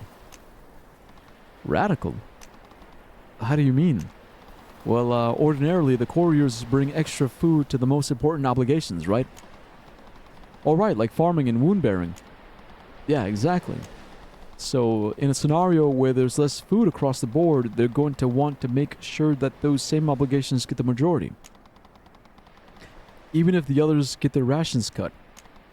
So then, who's going to get their rations cut the most? Who knows? But I can't imagine pottery being high on that list, Prav. Aram and Sachi, you two might be okay. I watched as Kanari's words slowly washed over the group. Each of their expressions seemed to hold a knot of worry, certainly imagining that many frightening unknowns of the future. I'm afraid as well, perhaps for many different reasons, but I realized tonight that it doesn't matter how I feel. It doesn't matter how these things affect me. It doesn't matter how close I come to dying every night. For the sake of everybody on this island, for my friends, for my family, for Sachi, I'll keep going. Because that's the mission. That's the mission. I'll delve further downward, as far down as the well goes if that's what it takes. And all the while, I'll put on a brave face. I don't know. For some reason, I'm not worried. Wish I could say the same. And in any case, Prabhu was right. Tonight isn't the night to worry about things like that. Let's just leave all that until tomorrow. You're right. By next year's festival, I'm sure we won't even remember having this conversation. That's probably true. I'll stop being a bummer. I don't know. Why am I getting this uneasy feeling like a year later, they all died. Everybody was dead. Like, imagine. Oh, yeah. And so, as the night stretched on into its small hours, the four of us laughed, told stories, and enjoyed one another's company. Someone's gonna die, or all of them were gonna die. This shit obvious? Yeah, but how? How? And why? And like, you know, it's like, it's all the details. All the details, bro. Discussion of the famine and of our worries faded away. At some point, I recall getting the feeling that I would remember that night. I would look back on it desperately. Remembering the warmth of the lantern light and the company of my friends. The memory of my nights spent with Sachi dancing under the moon. I knew even then that it was precious. Precious like nothing else had ever been in my years on the island. The next morning, Kanari and I walked home through the now deserted streets. Buzzing with the energy of such a night well spent. I think I'll wish I could do it all over again. Just tonight. One more time.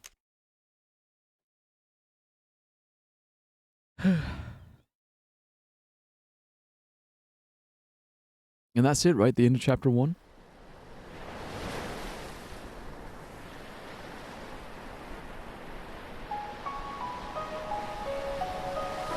Chapter 2. Memory of Wounds.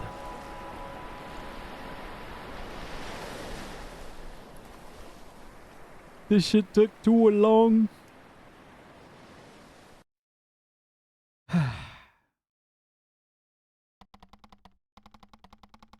Under the midday sun, a line of figures stood restlessly outside the kiln. They held tightly in their arms each an empty bowl. I just realized this is kind of like reading a book, no? Aren't we basically reading a book? This counts. Okay, I'm counting this as a book. I walked along the file slowly, taking meticulous steps. I was holding my weapon, not raised, but firmly and visibly at my side. Yeah, visual novel. Exactly. Across the line, Tala walked the opposite way, his own weapon held similarly. Tala and myself, sentries, were playing an odd role that day. What the fuck is happening? It wasn't our usual assignment. It hadn't been for some time. At the front of the solemn procession was a vegetable cart stacked with heavy ceramic jars of steaming food. As each potter reached the front, they stood with their bowl outstretched, waiting, nervously, as if expecting judgment of some kind. Is the famine. Turkey, dino dance. To each a portion of food was served by ladle, measured carefully by several workers manning the cart. Bro, this is what communism does to a motherfucker. This is communism. Communism! 2 weeks ago, it had been a full scoop. Last week, half. This week, a fourth. As the amount fell, the need for such a charade, a line of hungry people, wound bearers to keep everyone in their place, the need for such a desperate sight transformed from suggestion to cruel necessity. I scanned the line for familiar faces. Somewhere towards the middle, Prava and Kanari stood waiting. My friends. Kanari held his bowl at his side casually. He seemed engaged in conversation with Prava. Noticing me pass, he tapped her on the shoulder and pointed. Prava turned her head, giving me a nervous smile. Kanari gave me a grin of his own, shaking his head as if unable to believe my current position. Lars Koku's blah blah blah, too many words, blah blah blah. Yeah. Look, I'm in the middle of something. I wished I found it as amusing as he did. I thought about waving or approaching, making it seem somehow that things were normal.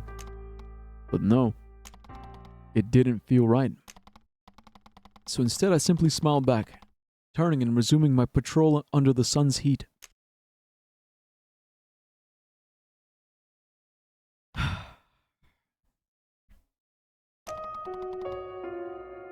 It had only taken a few weeks. In so little time, famine had completely overwhelmed the settlement. Like the sudden rain of a summer storm, it felt as though the hunger began almost without warning. Rations were cut overnight, cut such that each obligation's meals needed to be given in the presence of wound bearers. Tala and I, through some chance, were both assigned to the kiln. That seemed cruel in a way, for me to be placed there out of all the possibilities. I found myself wondering if my father has something to do with it. Bro, I wondered, but didn't know.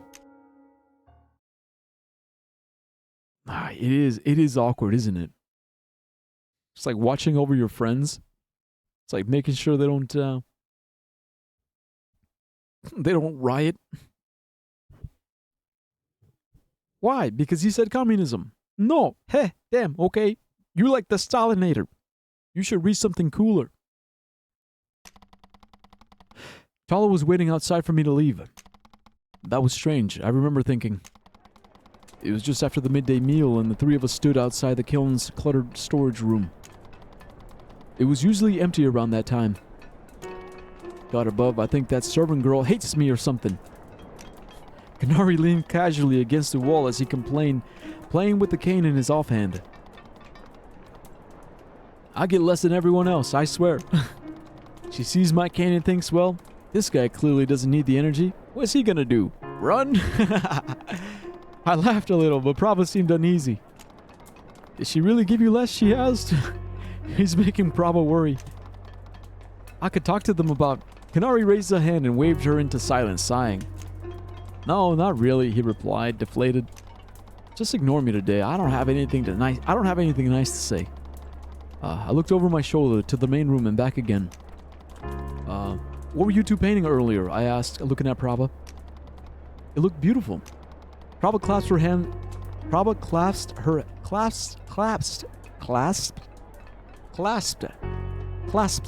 her hands together, smiling and seeming relieved at the chance to change topics. Oh yes, we're painting a vase for the temple. Khan's side of it looks so good. You should show him, Aram. You should show Aram. Kanari smiled, tiredly nodding. She's my one and only fan. He laughed.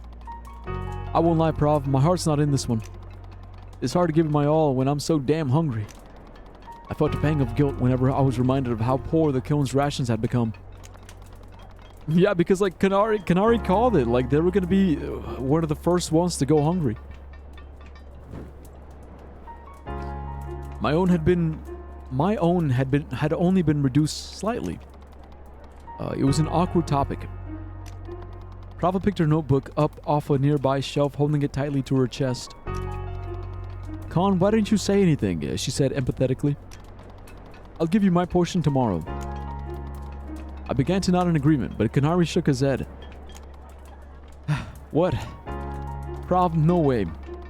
I don't need yours, Kanari said dismissively. No, really, it's okay, Prava replied after a moment. Bro, she loves him. She loves him. I'm not that hungry around midday. Kanari shook his head again. I'm fine. It was a joke, he said. I have plenty. Prava shifted uneasily. I'm serious, she began. Oh my god.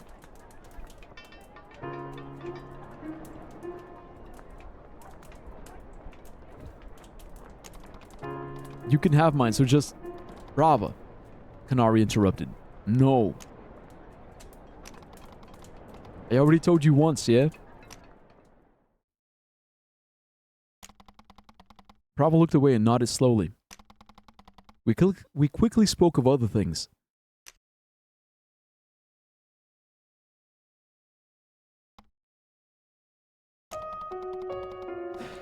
It's just like I tried to tell Tala, isn't it? Things have gone exactly as the inscription said they would. Inscription? The game? What I was afraid of most. This hunger. This is only the beginning. Dude, speaking of hunger, I'm getting hungry too, man. Like, I don't know about you guys, but I'm getting the hungry hiccups, you know, when you start going because your stomach is so empty. This wound is only now beginning to sing. Those cold words engraved in stone. I recalled them so clearly and it made me sick. Thousands. Dead. It meant only one thing for me. My objective in the well hadn't changed. But my time frame had. I needed something. Something in hand, a lead. I'll be doubling my efforts from now on. I'll find a better world. I'll save everyone. I will.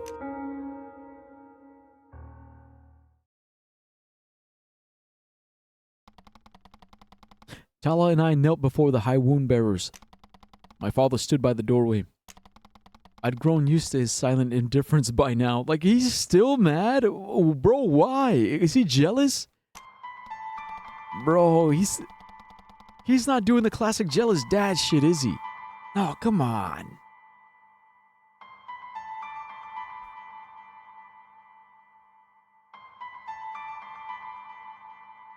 Bro, if I ever become a dad, I never want to be this podcast where it's like, oh, I can't believe it. I can't believe my son. Why am I so bad with my... It's like, come on, bro. Like, it's like... Of course he is. He's the main character.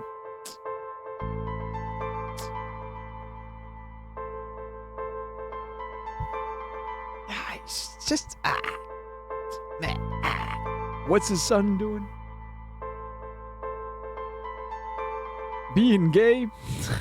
Yeah. My dad is jealous of me being gay. He's like, damn, I wish I could be as gay as my son. Fuck. In summary, there was no disturbances of the rationing at the kiln today, said Tala, finishing our report. The high wound bearer seated across the short wooden table from us nodded, running his hands through his beard pensively.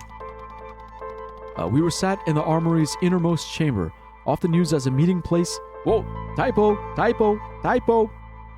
Meeting place? Where's the space? Meeting place? More like meeting space. Needing space for the meeting place for confidential affairs. Another wound bearer came from the side and whispered something into his ear, pulling his attention away. Their attempt to hide their discussion from Tala and myself was equal parts amusing and infuriating. They think I don't already know what's been happening. The whispers around the armory were impossible to escape. An argument at the loom's ration line broke out into a fight. One peacekeeper had whispered, "Typo alert, yep. Everybody drink. Take a shot." Mating space? Whoa! This game has so many typos. It's indie. It's an indie game. Indie. Some dude in his basement probably made this shit. I love it. It's dope. It's cool. It's inspiring. Hello, you are just like this game. No. An argument at the loom's ration line broke out into a fight. One peacekeeper had whispered, "I heard they toppled the vegetable cart at the brickworks," said another. Everyone knew. Things were quickly getting worse.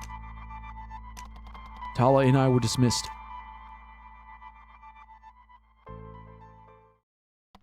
Made by Uno Guy.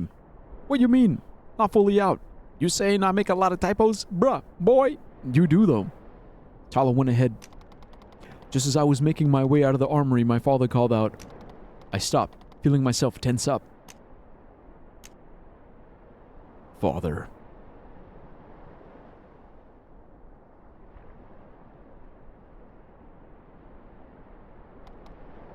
Aram. Stay for a moment. Okay. What is it? Well, I'd like to speak with you, Aram. Yeah, no fucking shit. That's why we're speaking right now. But, speak? I realize that in these past weeks, we've not since that day.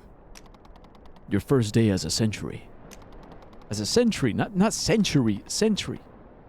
With all that has happened since, we've not had the opportunity to speak. Speak properly about many things. The fuck is a sentry? Like a guard, bro. You don't know what a sentry is? ChatGPT that shit. I wasn't sure how to respond. Speaking properly. About what happened that day. About my position as sentry. The Marvel movie, we're finally gonna have this conversation. I felt the pang of anger. Even since the night of the festival, my father had been avoiding me altogether. Nothing, barely even eye contact. Why now?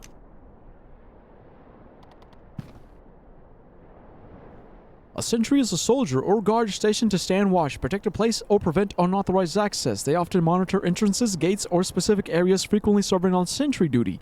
Synonyms include sentinel, lookout, guard, picket, watchman, spotter, watchman. I'm a watchman. Except I'm a watchdog. Except I'm a watch wolf. I'm the watch wolf. Fancy word for that. Yeah, security guard, basically. I'm watching the well. Fine then. Let's talk. How are you doing, Aram? How have you found your duties as a sentry? How have I... You can't be... You're asking me this now? After a whole fucking month? Now you want to know how I've been? You want to know how I've been?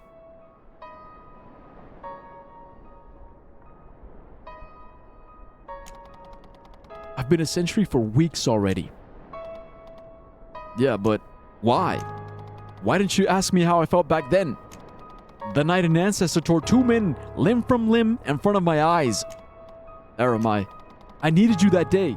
I needed you that day I went before the Eshan. I'm your son and you...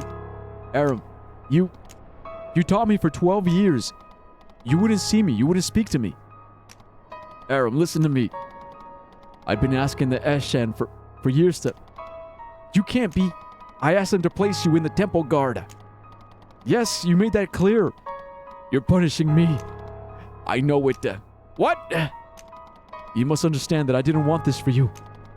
But you have to face the well. I'm sorry, Aram. Is that really all you have to say? Yes, Father. It's not temple guard. But the Eshan chose my concentration. For me. I earned it. And you're not even proud.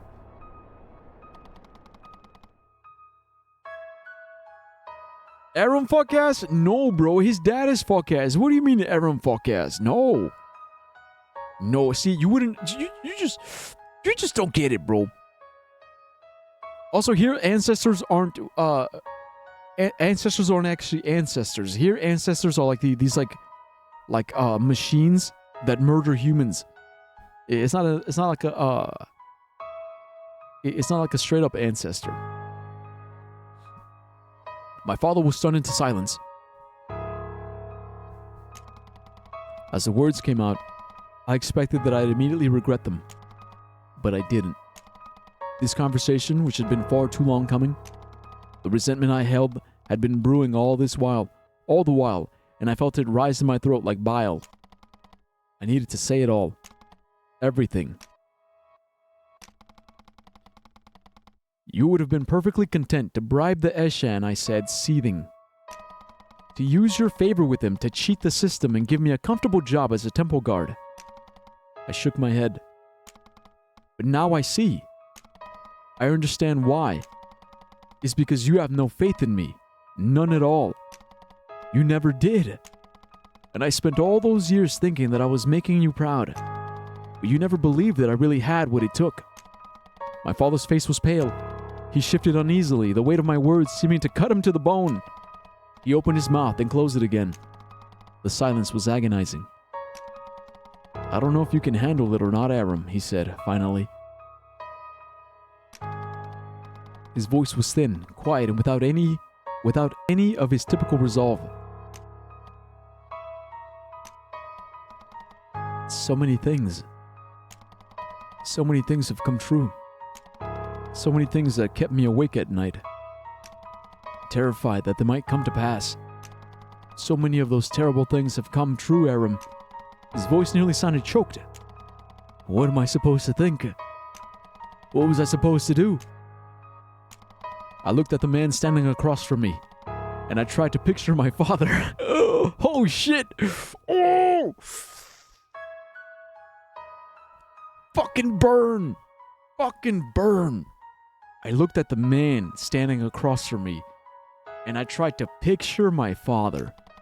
I tried to picture him, my role model, the man I had striven to be my entire life, to have even an ounce of his skill, the dependence I had on him, the desperate need for his approval. The memory of that need suddenly made me feel utterly childish, made me sick, made me cringe at myself. I'm doing everything you ever asked of me, I said, barely managing to keep my voice in check. I'm playing my part like you wanted. Why don't you play yours as well? It was then that I felt the peering eyes of other wound bearers watching me in the loud display. I felt ashamed for having made such a commotion, and turned to leave.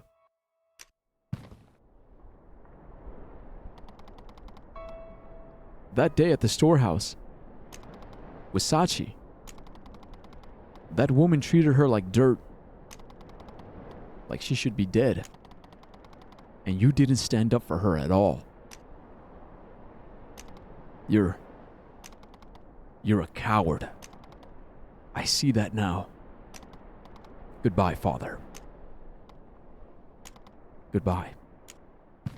Damn! Shit! Woo! Woo! Damn! Damn! Okay, drama. Now that's some big drama. Oh.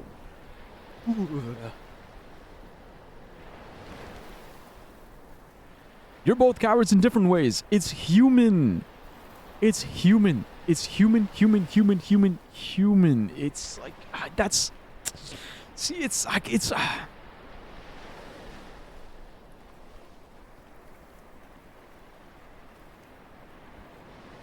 Like, I always think about, obviously, my own relationship with my own father, yeah? And now that I've lived long enough, I mean, because,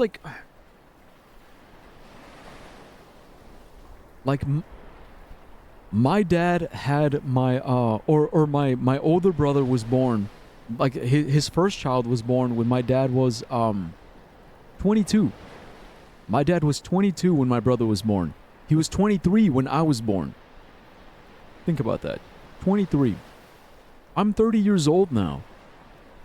Like by the time my dad was my age, he already had all 5 of his kids.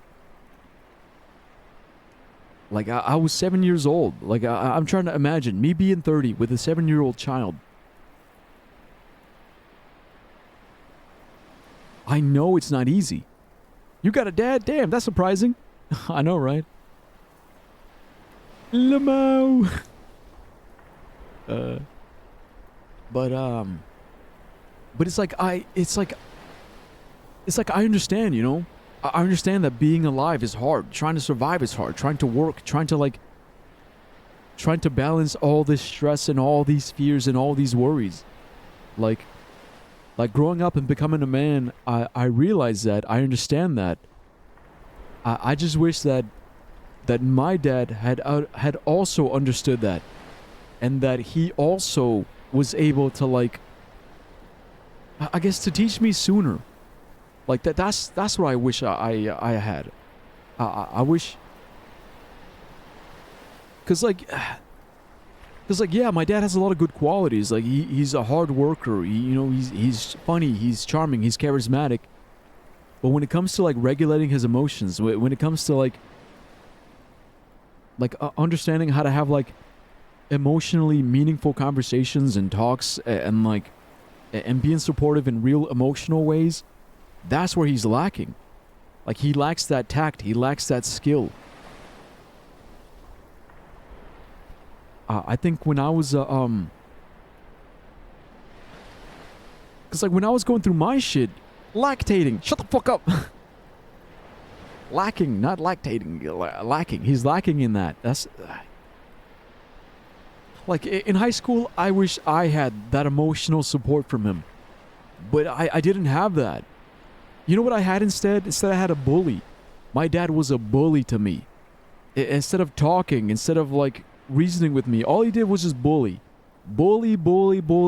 Judge, criticize, order. Order around, because he was the man of the house, right? He was the man of the house. We had to obey. It was all obedience. And if you didn't obey, well, then you got punished. And then after you got punished, you got bullied even further. It was bullying, obeying, and punishment, and ridicule.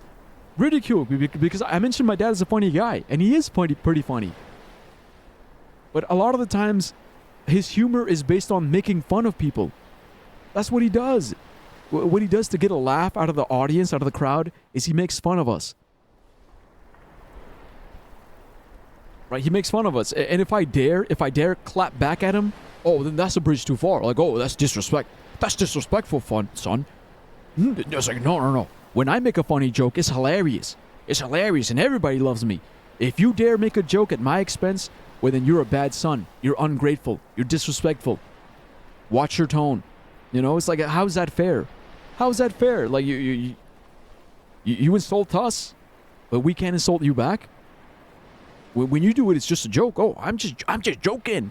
I'm just joking. But when I do it, it's like, what? Is blasphemy? What I'm trying to say is, like,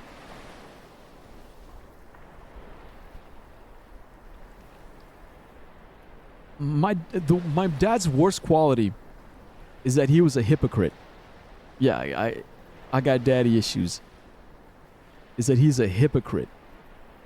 Just straight up fucking hypocrite. Just like yapping about all these values and like all these like words and things that he cares about. But in practice, he's pretty shitty. It's pretty fucking shitty. So here it's like, of course, they're both men. They both deal with fears and anxieties and doubts and stresses. But what matters is how you handle that shit. How you handle it. How you reason with it. How you take that trauma, because it is trauma. How do you take that trauma how you process it, and how you make sure that you don't make it someone else's problem. You know, like if his dad was truly more mature, if his dad was truly like wiser and smarter and better at handling his shit, he would have been able to have an honest conversation with Aram without having to push him away, without having to alienate him, you know? And that's what I want. Like, if I ever have the privilege of becoming a father, I want to be able to have like a real, honest, vulnerable conversation with my children. Because I know what it's like to grow up, to live life, to be scared and anxious and worried and like all twisted up and angry inside. I know what it's like to feel like a fucking weirdo. You know, I know what it's like to be bullied and laughed at and ridiculed and ostracized. I know what it's like to be misunderstood. Fuck, it's like all these frustrating feelings that I feel inside. Like it all pisses me off. I'm constantly angry. I'm angry. It's my existential fury that I feel always. Always. It's always there. Always boiling. And I know if I have the privilege of having children, I know that they will feel it too. I know for a fact they're going to be just like me. And when I see them, because I'm imagining a future where I do have kids, when I see them just running around and just like angry at the world, I'm going to say, it's all right, son. I know how it feels. It's okay. It's going to be all right. I get it. I get it.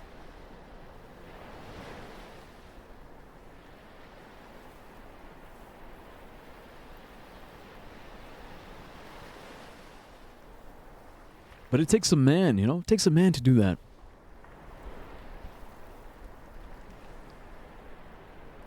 You want kids? I don't want them. I think I'm wise enough to like, or I'm content enough. I'm content enough with my life that I don't feel like I need kids, you know? I don't need kids to have a fulfilling life. That's why I said if I ever do have the privilege of having kids, you know, I'm gonna be a good dad. Gonna be a great dad. Like that's gonna be my duty, my responsibility, my mission to be a great father. Yara, what would you do if you had kids and your partner wanted them to be raised religious? We'll raise them religious then. We'll raise them religious. Like, yeah, let's do it. Fine, whatever. It's like, I know. I know. It's like, it doesn't matter if they grow up religious. Like, once they start thinking for themselves, they're going to be like, hey, yo, what the fuck? This shit bullshit. And I'm going to be like, yep. I'm going to be like, high five, son. High five, son. You figured it out. Mm-hmm.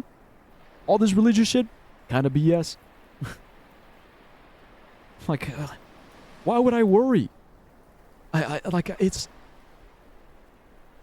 Like, do you think I'm going to underestimate my kids? You think I'm going to think my kids are stupid? Why would you teach it? The same reason you teach about, like, the three little pigs. The same reason why you teach them fairy tales about, like, Jack and the Beanstalk. Rapunzel and Cinderella. It's like, here you go. Here's another fairy tale. Here's another story. You know, it's like again, why would I underestimate my kids?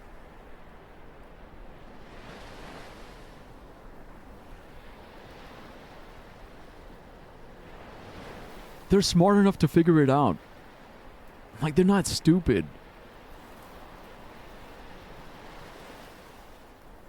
It's like, what, you think if I teach them Noah's Ark when they're 4 years old, they're gonna live the rest of their lives believing Noah's Ark is literally real, bro? I know because they taught it to me when I was 4 years old. Come on, man. You know how I know? Because I was taught Noah's Ark and Adam and Eve.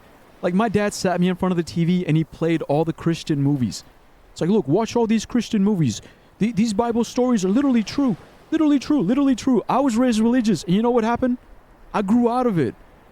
My frontal lobe developed, and I realized, no, this shit is bullshit. It's like, fuck it. Fuck this bullshit. My kids are smarter. I'm saying my kids, like my hypothetical kids, they can also figure it out. Your dad was there. He saw it. What do you mean he saw it?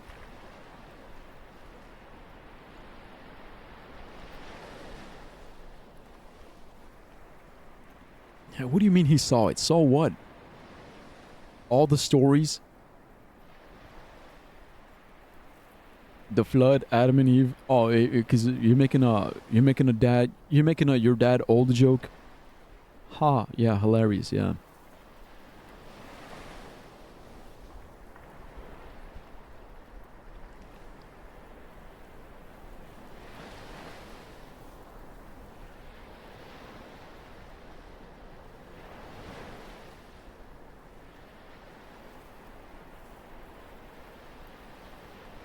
Not what I was going for, but I guess.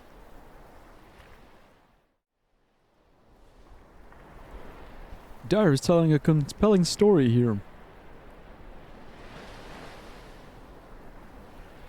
I guess that's all I'm saying, man. All I'm saying is like,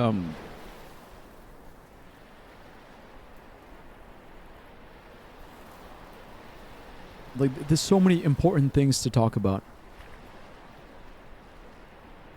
Like that father-son tradition, there's so much. There's so much information, so much knowledge, so much wisdom, so much support. There's so much to pass on.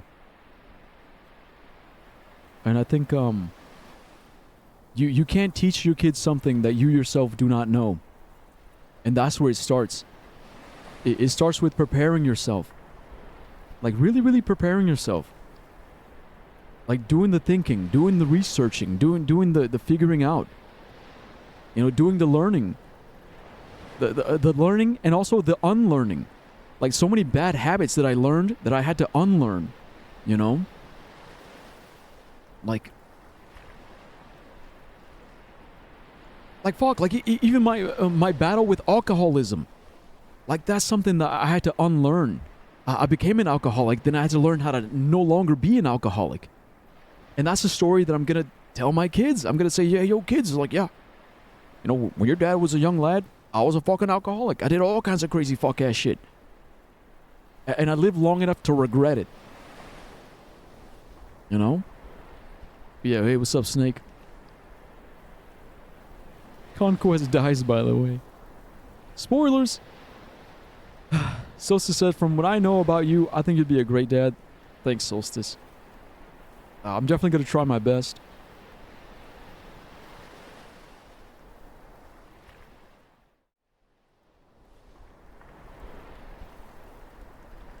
And you know, and even if I don't have kids of my own, like, I still believe in education. Like, that is why I am an educator. Even if I don't have my own kids, like, I feel like all the kids of the world are still my responsibility. It is still my responsibility to teach, to educate, to show.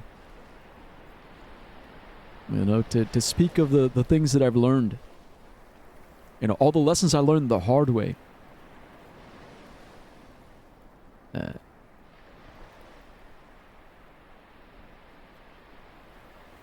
I don't know. I think if you bring up your kids religious, it'll hurt them later. My parents never really taught me religion, so I had to make my own choices, nor were they telling there's no God.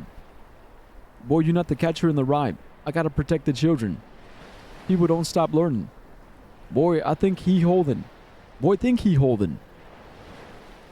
I get what you're saying, Ox, man, because, like, from some level, like, yeah, but from another level, it's like...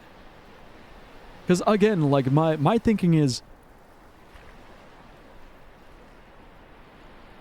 Because it's the same thing with Santa Claus. Look at Jay. Bro, see, Jay is a very specific case because, like, he's got other issues, bro. Do you think he'll grow out of it? Yes. Yes, he will. Yes, he will. I think he will. He will. Yeah, exactly, because he wasn't brought up religious. He wasn't brought up religious. And then he had a lot of issues in school. So he ran to religion as a possible solution for his problems.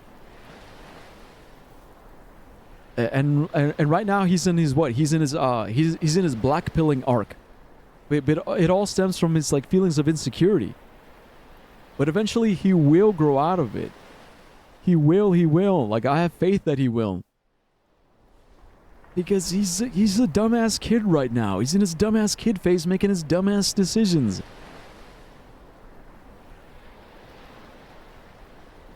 Like fuck man, like when I was 13, I was doing some dumbass shit. I was saying and thinking dumbass fucking shit when I was 13. I know what it's like to be 13.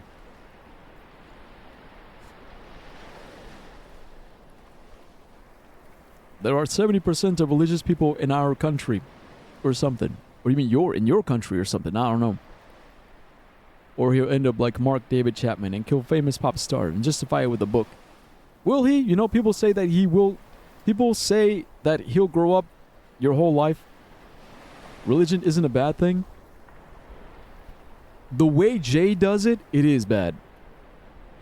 Because look, Solstice, we talked about this earlier. Yeah, religion has good. Religion has bad. The way Jay does it, it is bad. It's like how does he do it? It's the classic. It is the classic. You're going to hell. This what you're doing is bad because the Bible says that is bad, and I am God's greatest warrior. I am an advocate for Christianity. I am holy and moral, and you're cringe, and you're this and you're that.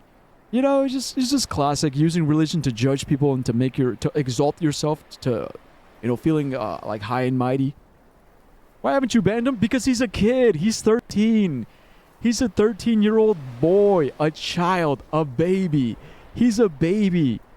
He is a baby. He's a young pup little bro. You know, it's like, you know, I see him and it's like, it's like watching a little puppy going, and it's like, come on. You know, it's like, my heart goes out to him. It's like, I can't. You know, it's like, as annoying as he is, that's my boy. That's my boy. I believe in him. I believe in him.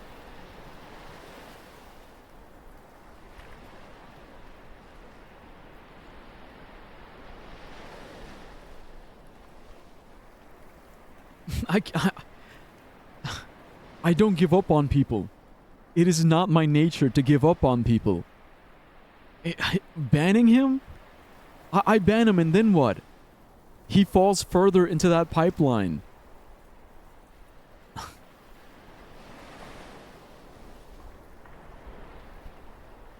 No, man. My door is always open. It's always open to him. And anyone else who needs help and guidance and education. 'Cause that's who I am.